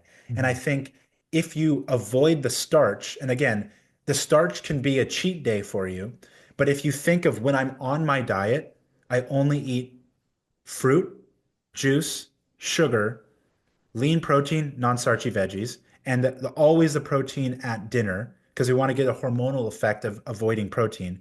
A big part of the increased fat loss is protein restriction. Hmm. That's when I'm on my diet. I have those 2 days. Pure carb day, pure carb with lean protein for dinner. You have two What do you mean days by that are 2 days? on. Do you like to do them every other day, No, no, or is no. it, It's just you have these are the 2 days in your arsenal. These are the 2 days in your but how arsenal. many what if somebody just wants to do the other day all the time? It'll work Okay, just fine. Yeah. if you do the lean protein every night and your weight loss is fine, then great.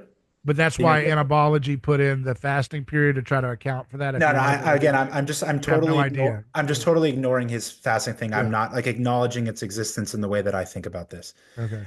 Just because I never have used it, and I always actually felt what one thing that I've seen is sometimes inevitably because I would go to the gym, you'd go be without food. The cravings that would kick in from the fasting would be so severe that people would overeat for dinner. Mhm. So, and that's why I'm trying to just get rid of all the noise. You have 2 days in your arsenal. Of course, life happens. You can always do what you want on a given day there out in the world. You have 2 days in your arsenal, the pure carb day and the pure carb day with lean protein for dinner. Mhm. No, both days during the whole daytime, no protein, no fat, no starch. And on one of the days, then you can have lean protein for dinner. And that I is, I just think, the simplest way to approach it. I know that ex fat loss guy. He said that he was shocked at how expensive the fruit was on this. So let's steelman this some further, okay? So you've established a compelling, picture of what you think can help people. Now, what about the working class factor? You've got to be able to scale it financially for the average person who's not a tech bro living in San Francisco with a startup that's Yeah. using money laundering to finance high six So, figure jobs. Not that that's you. I'm just saying in general. well, yeah, There's a lot no, of I these mean, people that that are doing all these fancy diets, but they can afford I them. would be, I would be astonished if someone was spending more food, more money eating nothing but fruit in a day than they were on what they're currently eating. You don't have to get organic if you can't afford it. There are cheaper juices from the store. You don't have to buy like the fresh squeezed whatever. You can get Tropicana or whatever. Just, as long as your body tolerates, it's fine. It's no problem. There are a lot of cheaper options in terms of the fruits, in terms of the juices. What You about those can cheap juices that are not refrigerated? all Well, those industrial. some of the juices are actually expensive, like Lakewood. Those aren't refrigerated Yeah, but they're pasteurized. yeah. And again, it's going to be like if it works, it works because the sugar is there. So we know that's going to be that's a big part of it. And the question is going to be, is the micronutrient profile of those juices going to be sufficient enough to sustain you? Again, I have a hard time imagining that someone is going to be spending more money doing this than on what they're Well, when they already. get a lot of fresh fruits, it gets expensive, or especially if you do organic. You know what I mean? Yeah, I mean, so It's like, I eat a good amount of frozen fruit, mhm. frozen mango, frozen pineapple, frozen berries. I get fresh fruit. I do the juices. Sometimes it's refrigerated, but it's pasteurized, and sometimes it's fresh squeeze, and it's kind of also just whatever you can get your hands on. And also like sugar, that just like table sugar is cheap as a cheap form of calories. So you can always kind of juice up if you're hungry, and let's say some like you were stranded on an island and someone gave you a bowl of fruit, and this is all you can eat for the day. Well, but they gave you like a 55-gallon drum of table sugar. You're gonna really liberally load up the table sugar to fluff up the sugar and the caloric content of that. Mhm. Um, but again, like all nutrition advice comes with like caveats, and every person has different resources and stuff available to them. But again, I have a hard time imagining someone is going to be spending more money on just eating fruit and juice and sugar than they would, whether they get But it some would meat and some typically starch from a restaurant. would most people probably typically want to avoid the starchy fruits to make the success, like bananas, that kind of thing, and apples and Again, pears. I don't think I think that that may be Because what someone depending on has the to do. because honestly, depending on the region you live in the area you live in, people live in kind of. I'm not trying to like poke holes. I'm just thinking through this. Like a lot of people live in relative food deserts when it comes to fruit options. It's like Yeah, they so go to their local store and they've got apples, bananas, you can find apples and bananas in a lot of like corner markets. right? But Um, those are the ones you kind of want to avoid, right? Oh, I'm not saying that. Some people say that like they do better if they avoid them. Maybe even if it's just for digestion, not for like fat loss. Mm-hmm. Um, but I think if you're avoiding the starch, like the actual starches, not starchy foods, but starches, Mm-hmm. and especially if you're doing it on a no protein day, you could probably eat a lot more bananas and apples and not have any. That's why, like, imagine telling people you can eat all the fruit you want, but nothing else, and then say, but you can't have that fruit and you can't have that fruit.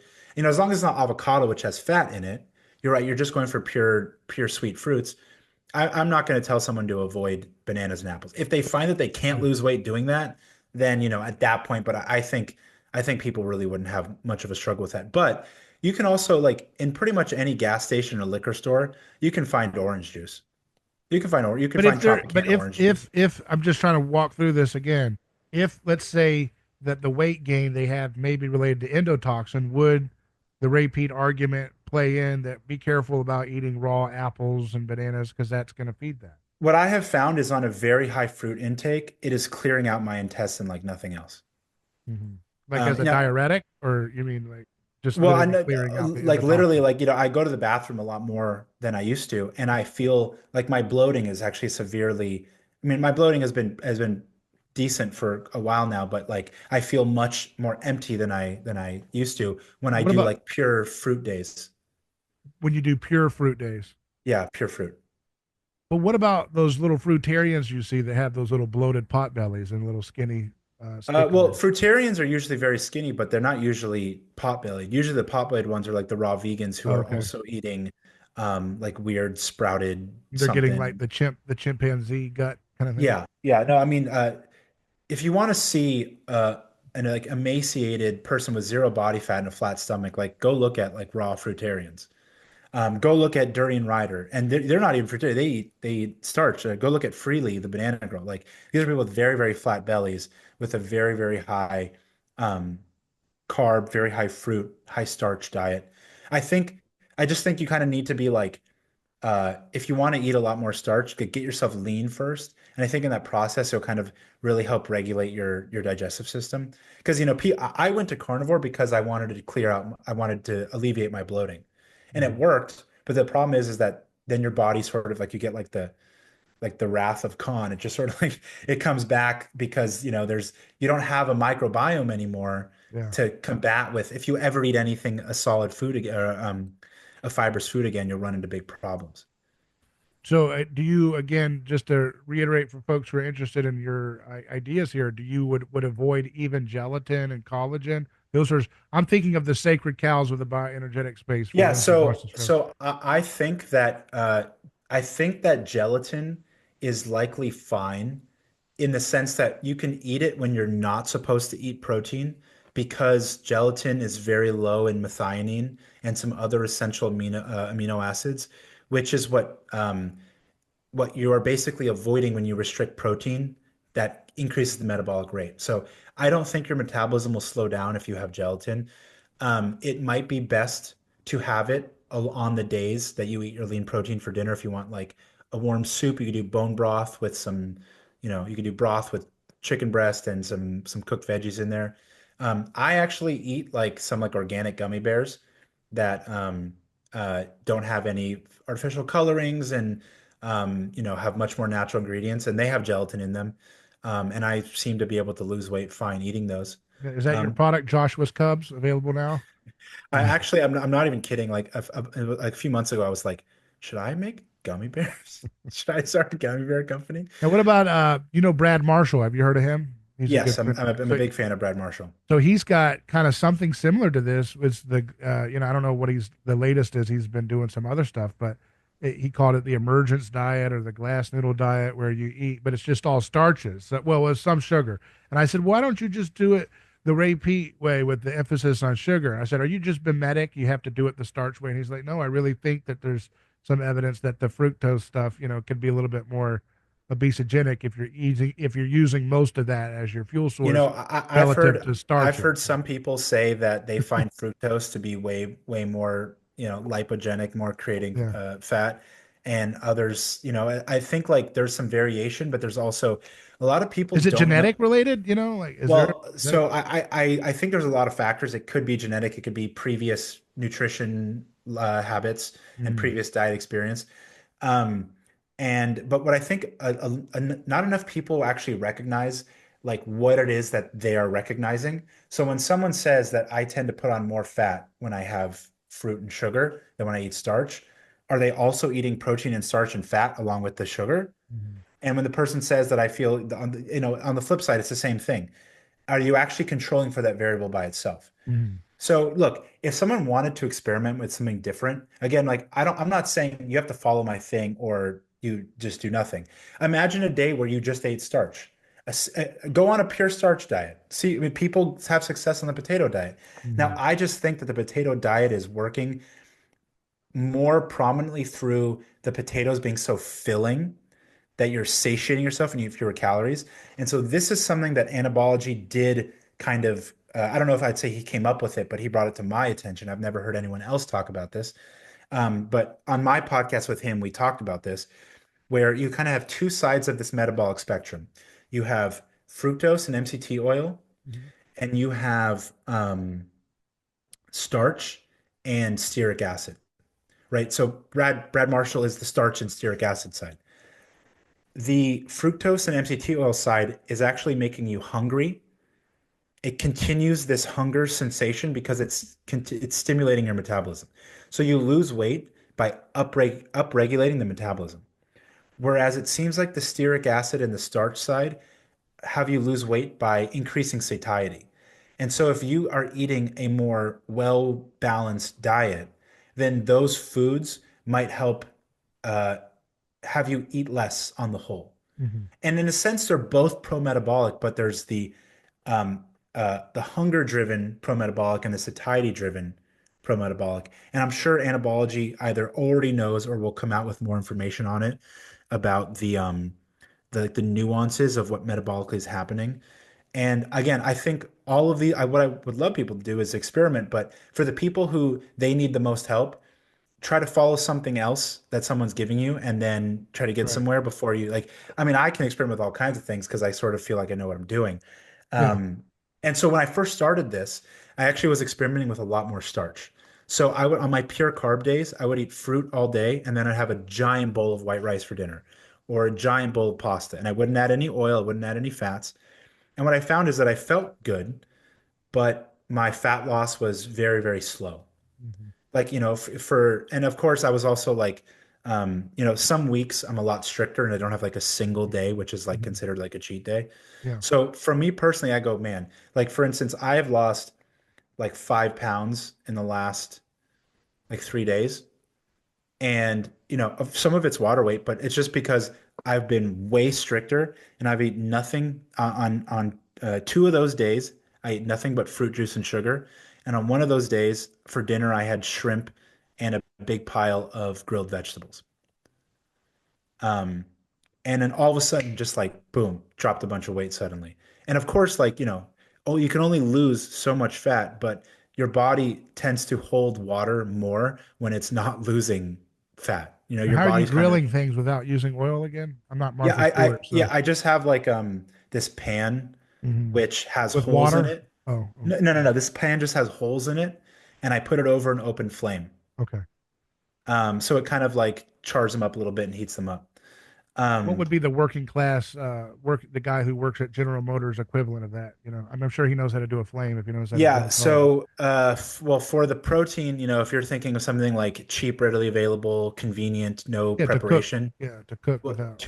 canned tuna, Yeah, low fat tuna. yeah. Again, like Or then you air have, fry. I'm trying to think of how to prepare zero fat protein yeah. meals for Well, the I mean, working class families. That would be an, like air an, fryers and stuff. an air fryer is more expensive Yeah, than just cooking something over an open flame. yeah. So Yeah, I mean, when I say I'm kind of balancing the oh, like income convenience. income and the American, working class. I work two jobs, eat Yeah, sure. Yeah, yeah. kind And of that's dynamic why that most people are in. so you can get like pre-cooked shrimp Yeah. at grocery stores if you don't want to cook shrimp. Shrimp has like no fat in it. You can get canned tuna. You can get deli meat, sliced turkey breast can have like little to no fat in it. Mhm. You can have canned chicken. I've really never eaten much of that, so I don't know how low in fat it is, but I assume you can get boneless, skinless chicken breast. How Um, long do people need to avoid, like, how long is it like safe to avoid fat when you're trying to lose weight? Do you think people should eat fat at least once a week, some point? It's not Yeah, too I mean, often. look, I think someone could very, very, again, your body has fat on it, right? Your body will be metabolizing its own fat. Hmm. So I think someone who's, you know, pretty decently overweight could like go a month without eating like really any added fats to their diet. And again, if you eat chicken breast, if you eat some seafood, if you eat some really lean ground meat, like you're gonna still get trace fat in there. Like it's not like it's zero, but you'd be surprised at how long you can go. But at the same time, it's like, if you just like not more than one day a week, eat something a little bit more variable. I mean, you're not going to run into any problems. But if you want to, like, a lot of people really want to like be dedicated to losing the weight, and they go weeks with being very strict, and that's when they lose the weight the fastest. I know that Ray Pete was always recommending people not to burn fat. This is going to burn fat, which is right. Is that clear? Or is Yeah, this gonna upregulate the glucuronidation process that he always talked about? That I think there's he a wants people to, for those who are not familiar, he wants people to excrete the PUFA storage from their fat deposits through urination, right, rather Yeah, than I through think fat I think burning. the way to avoid that issue is to make sure you eat enough sugar and enough fruit.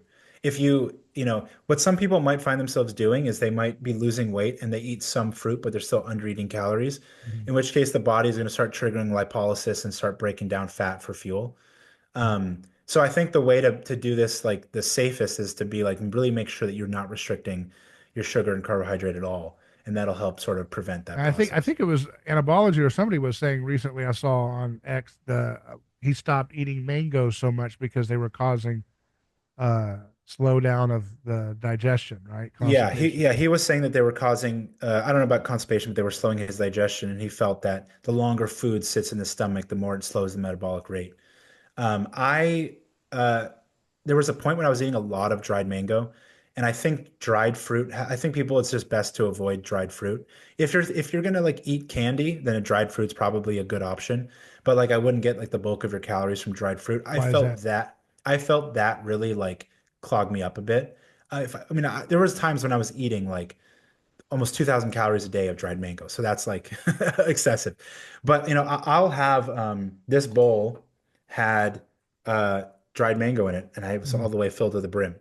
So that's probably like 3 cups of frozen. I'm sorry, not dried mango, frozen mango. It's like 3 cups of it, and I digested it totally fine. Um, so yeah, I mean, like I really think that this new kind of convergence of diets, and especially in regards to fat loss, is because fat loss is, I'm not saying fat loss is the most important thing, but it is treated as the most important thing, and because it often is the most important thing. And one of the best ways to But your get body metabolic doesn't act like it's the most important thing because it always wants to burn muscle. crazy, right? Yeah. So And I just, there's a little bit of a mismatch between our physiology and our social well, again, I think a context. big part of that comes down to like what people's diets are like and what people's lifestyles are like, why that happens. Whereas a healthy person who's metabolically healthy doesn't hold fat on the body. Mm-hmm. And so I think we're just so screwed up. And so in a sense, what Well, you're they hold doing fat to the extent of, I guess, winter, right? I mean, that would be the evolution of holding for a fat. healthy Right? person, yeah, sure. I mean, I think there are a lot of other, some people say that your body holds fat to protect it from like toxins in your system, which honestly, I mean, I know we've been going for a while, but if Yeah, we yeah, wanted to touch yeah. That MAHA a would be, little bit, I yeah. think this would be a good way to round this out. I was about to Um, say we've got to give people something because we were going to talk about the MAHA as a political movement, and we've talked more about the cultural and dietary, which is yeah, no, very I good. was I was thinking we were going to start more with MAHA, Yeah, but of course, one thing led to the next. And so, if they're still listening, I do want to cover the MAHA stuff yeah, because I think yeah. I Give us think a little nugget, and we'll do another show maybe down the road with a deeper analysis. I'll put Kennedy on here too, maybe. yeah, that'd I've be had that'd be Jay something. Bhattacharya on there. It's so surreal, man, when like half of my favorite podcast guests are like now like running for it. I'm Yeah. like, oh shit, how does this work? You know? Have you had Kennedy on before? No, but Okay. I've talked to Kennedy in the past Okay. privately, and I've had Jay Bhattacharya, who's now at NIH, and the other one I won't mention until we make sure they're confirmed. So Well, so I I was don't. I had when you have the Wall Street Journal and these people come up to you and they're like, in an episode here, your guest here said that. I'm like, oh God, now I just well, I was actually going to bring that up, so I don't know if you want to talk about that or not. yeah. Are you up for Senate confirmation? I don't want to get you in trouble. Me, no, no, no, Okay, no. But someone's up for confirmation. And it was something I was going to talk about. So, in regards to MAHA, so if you didn't go want ahead. to, Yeah, go ahead. oh, so I think it'd be a really good idea for us to like do a little like recap of how we think MAHA is kind of going. Yeah. So and your input as well. And so it's like, okay, we've seen the ban on artificial dyes, Hmm. and that's already having changes. Like In and Out, I believe, just announced that they changed the dye in their pink lemonade or something to like a natural food dye. And so like that's a win right there. Like one of the reasons why I avoid like the Haribo gummy bears is because they have the artificial colorings. But if you buy the German ones, which you can Yeah. get on Amazon, Yeah. or some little markets, people like they carry international food, it doesn't have the artificial food dyes and it doesn't Yeah. have I've seen that too. Yeah. yeah. And so like, okay, we can chalk, that's a win clear right there. Mhm. And I think there's been a bunch of drama with the Casey Means nomination. I'm actually curious to your thoughts on that because you've seen people who are really supportive of it, and you've seen a lot of people in the alternative health sphere, the anti-jab sphere. Nicole Shanahan came out against it. And so there seems to be a lot of uproar about whether people feel that she's aligned with us or not. And I've only looked into it a little bit, and so it's curious because like I have been what I would say like in the health and fitness world for like 15 years, and not only that, but like what I would consider more like it's always like alternative. And so for someone to come up like her and her brother, I just never heard, like, for them to end up on Tucker Yeah. Carlson, Yeah. and I had never heard of them before. I'm just like, who is this? Like, how did Yeah. they get here? Yeah, And so, I thought the same thing when they popped up on Tucker. I was like, who? Because and I love Tucker's show and everything, and I saw him come on. I'm like, and they were speaking for seed oils, and I'm like, I've never heard them speak about seed. I've never heard of them. There's a lot of people yeah. talking about seed oils. Never saw them. And so, yeah, So I'm very, I'm not really making any claims one way or the other, but I'm like very curious. And I mean, I'd say slightly suspicious about like who they are, where they come from, what their deal is, what their intentions are. And some people go a little over the top. It's like, oh, well, you're connected to this person. It's like, if you've ever, if you come from a good family, you will have met someone of certain status at some point.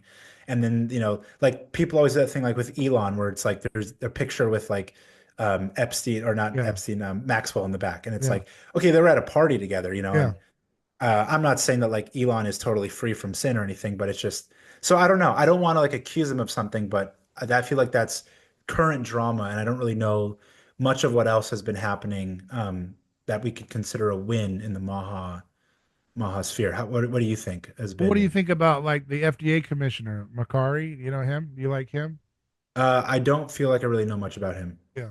Or I mean, you've got. I mean, the one I know is Jay Bhattacharya, and I think he's got a good head on his shoulders. A lot of people feel he wasn't as radical, in condemning the shots. Trump, for what I hear, tends to be um, still insistent on not wanting to acknowledge the reality of how Yeah, I awful the mean shots are. that And that's Trump's personality, yeah, like there's even that clip from the movie about him, The Apprentice, where he says like you never ever admit that you were wrong. And mhm, it's like, look, if he knows that he was wrong, yeah. like it's for me it's more important that we get the result we want than just I need to hear him say that. Some people are really big stickler for that, but like if he knows and he's I don't need putting him to say it. He could just easily, if unless there's something else there we don't know, but he could easily bundle that into the closest he's gone to saying I got something wrong, which is he said in my first term I didn't know anybody in DC.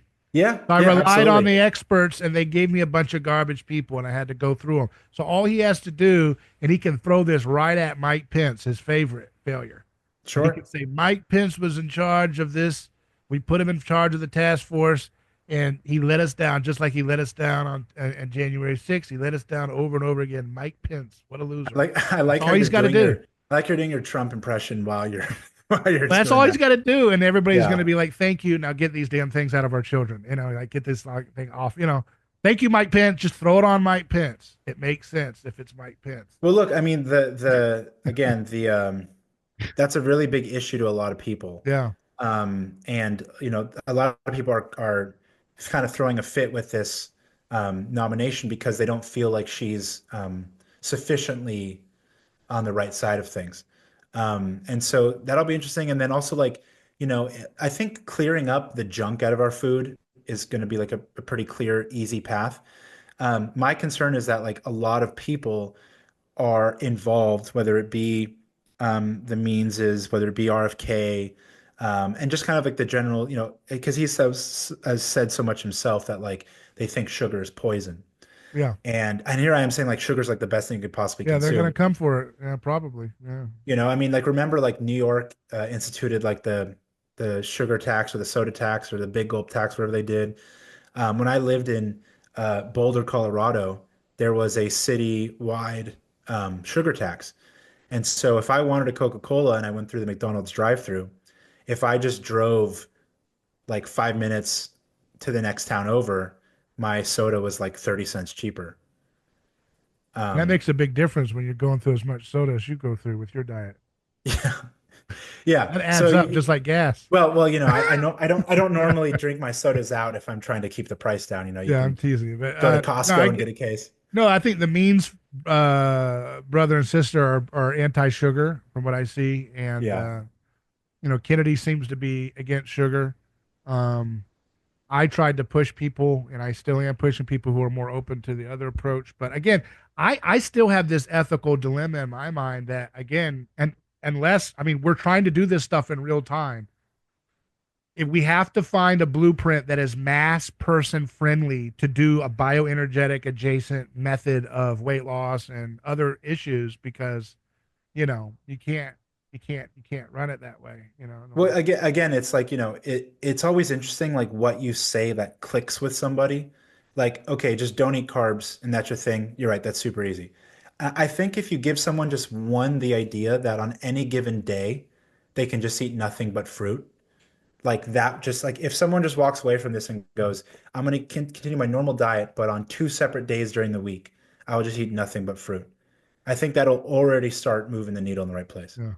Um, uh, you've got the I think the biggest thing I've tried to focus on is they need to go after seed oils, MAHA, and I'm hoping that Kennedy, by starting with the infant formula, and he's trying That'll to be clear huge. that up, if he clears out the seed oils or reduces them dramatically for the infant formula, that would give him a foundation to then go up the ladder and start hitting other foods, right? With That's actually a great point. If he could just do nothing else besides make it illegal to put seed oils in formula, um, that would be huge. that would be massive because not only that, one, we'd be setting up all of our children for better Yeah, success. For you'd be setting up the next generation, but you'd be getting into people's heads that yeah. seed oils are bad, and that would do a if we're talking about these mimetic shifts on Mhm. a population-wide scale, that would be huge. That that I that was gonna would say, I wonder, this might be, this is more like USDA than him, but I wonder if we could get rid of these seed oil subsidies.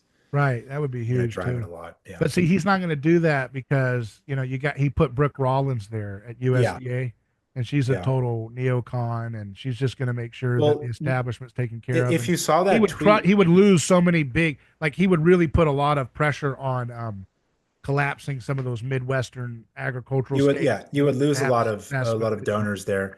But if you saw Nicole Shanahan's tweet about Casey Means, she was saying that she thinks someone that's not RFK and that is not Trump is like kind of running the show. I don't know. Do you think it is? I mean, I don't think I would know who it is. Yeah. But it seems like someone is trying to like reel this in. And it could just be like, look, there's just so much money against it that the pressure is so strong. I mean, you could just like throw out like, I don't know, is it a Bill Gates thing? I don't know. Is it some shadowy figure we don't know about? Like the question is if it's someone that we think that we would know who they are versus just like, these various the pharmaceutical companies, the I think it's going to agricultural go down to companies. those big conglomerate groups like BlackRock and stuff that own so much shares in the drug companies and the food companies. And I don't know what kind of influence they have because you own a certain percentage of ownership of all these different assets that are predicated on us all staying sick. That's tough to take that whole thing on. It's got to Yeah. ultimately, this is where we have to be Ron Paul. The market has to win this. Ron Paul's always right. Well, Sometimes look, sometimes the RFK, details are going to be a little bit fuzzy look, about how we get there, but the market's got to win. the market didn't get rid of the artificial food dyes. I know. I get that. I'm saying it's a but the market also is what allowed for Kennedy to have any kind of political movement in the first place, Sure, right? if you consider the market to be like the The will of the people's people. up, yeah, the Yeah. upswell demand of the people Well, so themselves. what we want to do is we want to help bring the culture along to drive that, right? We want to make it more known. We do podcasts, we do media, we make In people 28, yeah, know what health is, in and that's how we 2018, get there. yeah, in 2018, I was the only guy on major market FM AM news talk radio talking to normies every day, 2017, 2018, about seed oils and politically contextualizing them as nobody did that. That was me. And I did that for years. And nope, Kennedy wasn't talking about seed oils, and I would have to list them all: cottonseed oil, canola oil. I did the whole thing.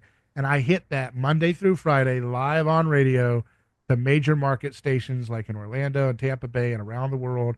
And I brought on Ray P and all those early, and I was bringing on a coalition of, and that's what has to happen is you have to build a coalition with the keto people, which is why I'm friends with a lot of those keto guys because they got on the seed oil thing, and Well, so so you need to drive. that's So you where have to scapegoat a common enemy, and we need to that's where I take out seed think oils, not that's where I sugar. think it's important where this like alliance, so to speak, Yeah, is like we want like the junk out of our food.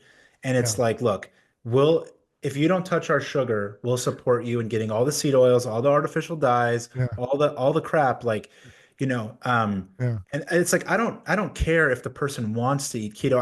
I think that some people might thrive on that? Yes, I do. I don't know what circumstances would lead someone to do that, but I firmly believe that it's possible that just some people are going to do better that way. Mm-hmm. And if we think of like we this is what the greater movement is we want the junk out of our food. Mm-hmm. And like I'm sorry, but like cane sugar is not junk, it's just sugar. Like if they think, look at all the processed keto foods. But they think that like, oh, we're going to use a tapioca starch or something, or we're using, some weird MCT. Like MCT oil is a processed food. If you want your MCT oil, we got to have our sugar. Like leave it at Yeah, that, and then we can all agree. yeah. It's like Don't touch. Yeah, you tell the keto guys, don't. We're not going to touch your butter and your bacon, and you no, no, don't no. I touch mean, this. look, and that's the thing is like I eat all that stuff. I eat the saturated. I want the raw milk. I want the butter. I want the grass-fed meat. I want all that stuff. I want the organic produce, And a and lot of just the a like lot of the low carb paleo people will be cool with fruit. They just don't like fruit juices. They don't like sodas. They don't like well, candy. look, there was I saw something that I in and out. So I told you the pineapple. I'm sorry, the pineapple, the pink lemonade. They're gonna switch to from high fructose corn syrup ketchup to regular sugar There you ketchup. go. Yeah. So like Have they switched out their oil yet with their fries? They still seed not oil. yet, not yet, not yet. At least I haven't seen anything about it. But That's the this is big market to be in. If you can be getting into this is tallow yeah, this is distribution. gonna be that's gonna be the tough part. But they have like a Simply Heinz. So there's a different um brand within Heinz. They have a different version which has cane sugar. So like already we're but then I saw on the comments on Twitter people saying, "Can we get one without sugar?" It's like, no, it's ketchup. Otherwise, it's just tomato paste. Yeah, see, that's what's going to happen is that these industries are going to get kind of confused and exasperated because they're going to get, some people hitting them on, change out your oils, and then other people can be like, no, change out your sugars. Well, look, They're that's why like, I'm doing everything I can to get like on I top of know, this I get you. cultural thing, and I want people to like know what's It's healthy. seed oil. We have to attack the seed oil. Be laser focused on that. That's it. Yeah. You hit that. If you kill that one, then everything Because else is think about what we were talking about earlier, that it's easy to avoid carbs, but it's hard to avoid fat. It's invisible, you can't see that's it. right. Yeah, It's really hard to avoid seed oils because everything is cooked in it. you don't know If what's you if going you on. don't want sugar, don't eat the sugar. If you don't want Yeah. high fructose corn syrup, don't drink the soda. And the Don't eat the ketchup. the issue is again from the industry standpoint, there's simply not enough at this time, from what I understand, not enough alternatives to seed oil to like switch over the whole industry and the restaurant industry today in America. It's just it needs to ramp up production. You need to have, you've got avocado oil, which I know people think is sketchy, but that's going to have to stand in the gap for some of this as a transition. You know what I mean? And like quality olive oil is sketchy again. There's like, people So have yeah. arguments about that, but you're going to have all oils on base or whatever. That whole saying is like everybody's got to get out here on deck and help to Well, like look, transition. our government has paid farmers to do a bunch of Yeah, terrible things. yeah. If we actually paid farmers to do, like, hey, you grow canola seed, and so, okay, we're now going to pay you if you convert it The to thing is, man, it's like cattle at farm. some point you get that real politics. These are psychopaths that run these cartel mafia Oh, I groups know, as I well. know. So it's not just farmer bills. Oh, really? I could make No, no, money if I no. Trust did. me, I There's know. the No, no. psychopaths trying to run There's this. there's this one seed oil shill online that I forget his name, but like me and my friends and stuff, we've gotten into spats with him over years and years. Um, where he's like he says that like glyphosate, he works for like he's on the board of like the seed oil Yeah. commission or something, and he's like a shill for Monsanto. And so we had some argument about raw milk, and I told him, okay, you're pro glyphosate, I'm pro raw milk. Here's a video of me drinking raw milk. Let me see your video of you drinking glyphosate. Mhm. Drink the Roundup. I think his name is Kevin. I don't know what. And the hashtag was drink the Roundup, Kevin. Well, if we can get Secretary Kennedy to go after anti-Israel sentiment, seed oils as much as just going after With the same. anti-Israel, Yeah. we will cure obesity in about 3 weeks. Yeah. There we You know what I go. mean? That's Yeah. he's like a dog on a bone on that one. If we can get him on that for seed oils with that level of passion, if we could just get one half the passion that he commits his Twitter feed to anti-Semitism, if we could get that committed to battling seed oils, we'll be Hey, all. I will say, as a Jew, on behalf of the Jewish people, Kennedy, go put your energy There you go. There elsewhere. you go. You should do a campaign. There you go. Because Israel, what is it? They have the highest concentration of seed oil. So you need to start a campaign that It's anti-Semitism. because all the hummus. It's because all the They hummus. eat like what's that called? That the Israel paradox. They eat the highest amount of Yeah. So polyunsaturated, and they have the highest heart attacks and stuff. The French paradox is that they eat the highest amount of saturated fat and have the lowest heart disease, and the Israeli paradox is that they eat the highest amount of polyunsaturated fat and they have the So highest. here it is, Josh. We found your duty to our nation. Start a campaign that combating anti-Semitism starts with combating seed oils. because seed oils Amazing. is the number one Amazing. driver killing Israelis right now. And to And, get that to Kennedy, he'll and stop that what today. okay, but keep Today. in mind if I tell people that anti-seed oil is pro-Israel, a bunch of people are going to flip on seed oils. Yeah, we got to get this. These messages have to be siloed behind the conversation, right? Behind the Yeah, scenes. Right? yeah. I appreciate your time, Josh. Hey, great talking to you. Tell us about your website or your Twitter or your podcast, whatever you want to share. Yeah, I'm on all everything with at Josh Rayner Gold. Rayner spelled Rainer. That's my Twitter and Instagram handle. That's my YouTube URL. And my podcast is, you can find it on there. It's called the Rayner Radio. You can find it on Spotify and Substack and all of the things. What are you talking about there? Health? Are you talking about politics? What? Um, mostly health, but then there's also plenty of political element to it as well, and especially as health pertains to politics. And so MAHA stuff is super interesting to me, of course, and that's like a big part of it. Have you read my piece for towards a rape? We need a repeat summer, which is my call for metabolic I have politics. seen that. I have seen that. Yeah. And lately I've just been on this like sugar diet kick on my YouTube. I'm talking a lot about that because I think that this is like an incredibly powerful tool to like cut through all the other health metabolic issues and like speed run it. I mean, again, like I don't want to say that like we've like simplified down peating. I wouldn't need dare to do such a thing like that. I think we can speed run past a lot of the issues and then get people further along. Because the weight and the fat and the metabolic issue is just such a huge part of it for so many people. Yeah, I appreciate your time, and you've offered a lot of food for thought. I want people to reach out to me and let me know how they go if they follow you or Anabology or these other people doing these types of sugar things, and see what their results are. So it's a whole new. We're building a whole new cultural framework. We don't have Tony the Tiger anymore. We have people like Josh. And you, I'm very, Yeah, very yeah. grateful for you. And I think our network of people are gonna. We really need to kind of, in a sense, do our part to drive this into a better place. And so, thank you for everything you do, and thank you for having me on. I appreciate it. Take care.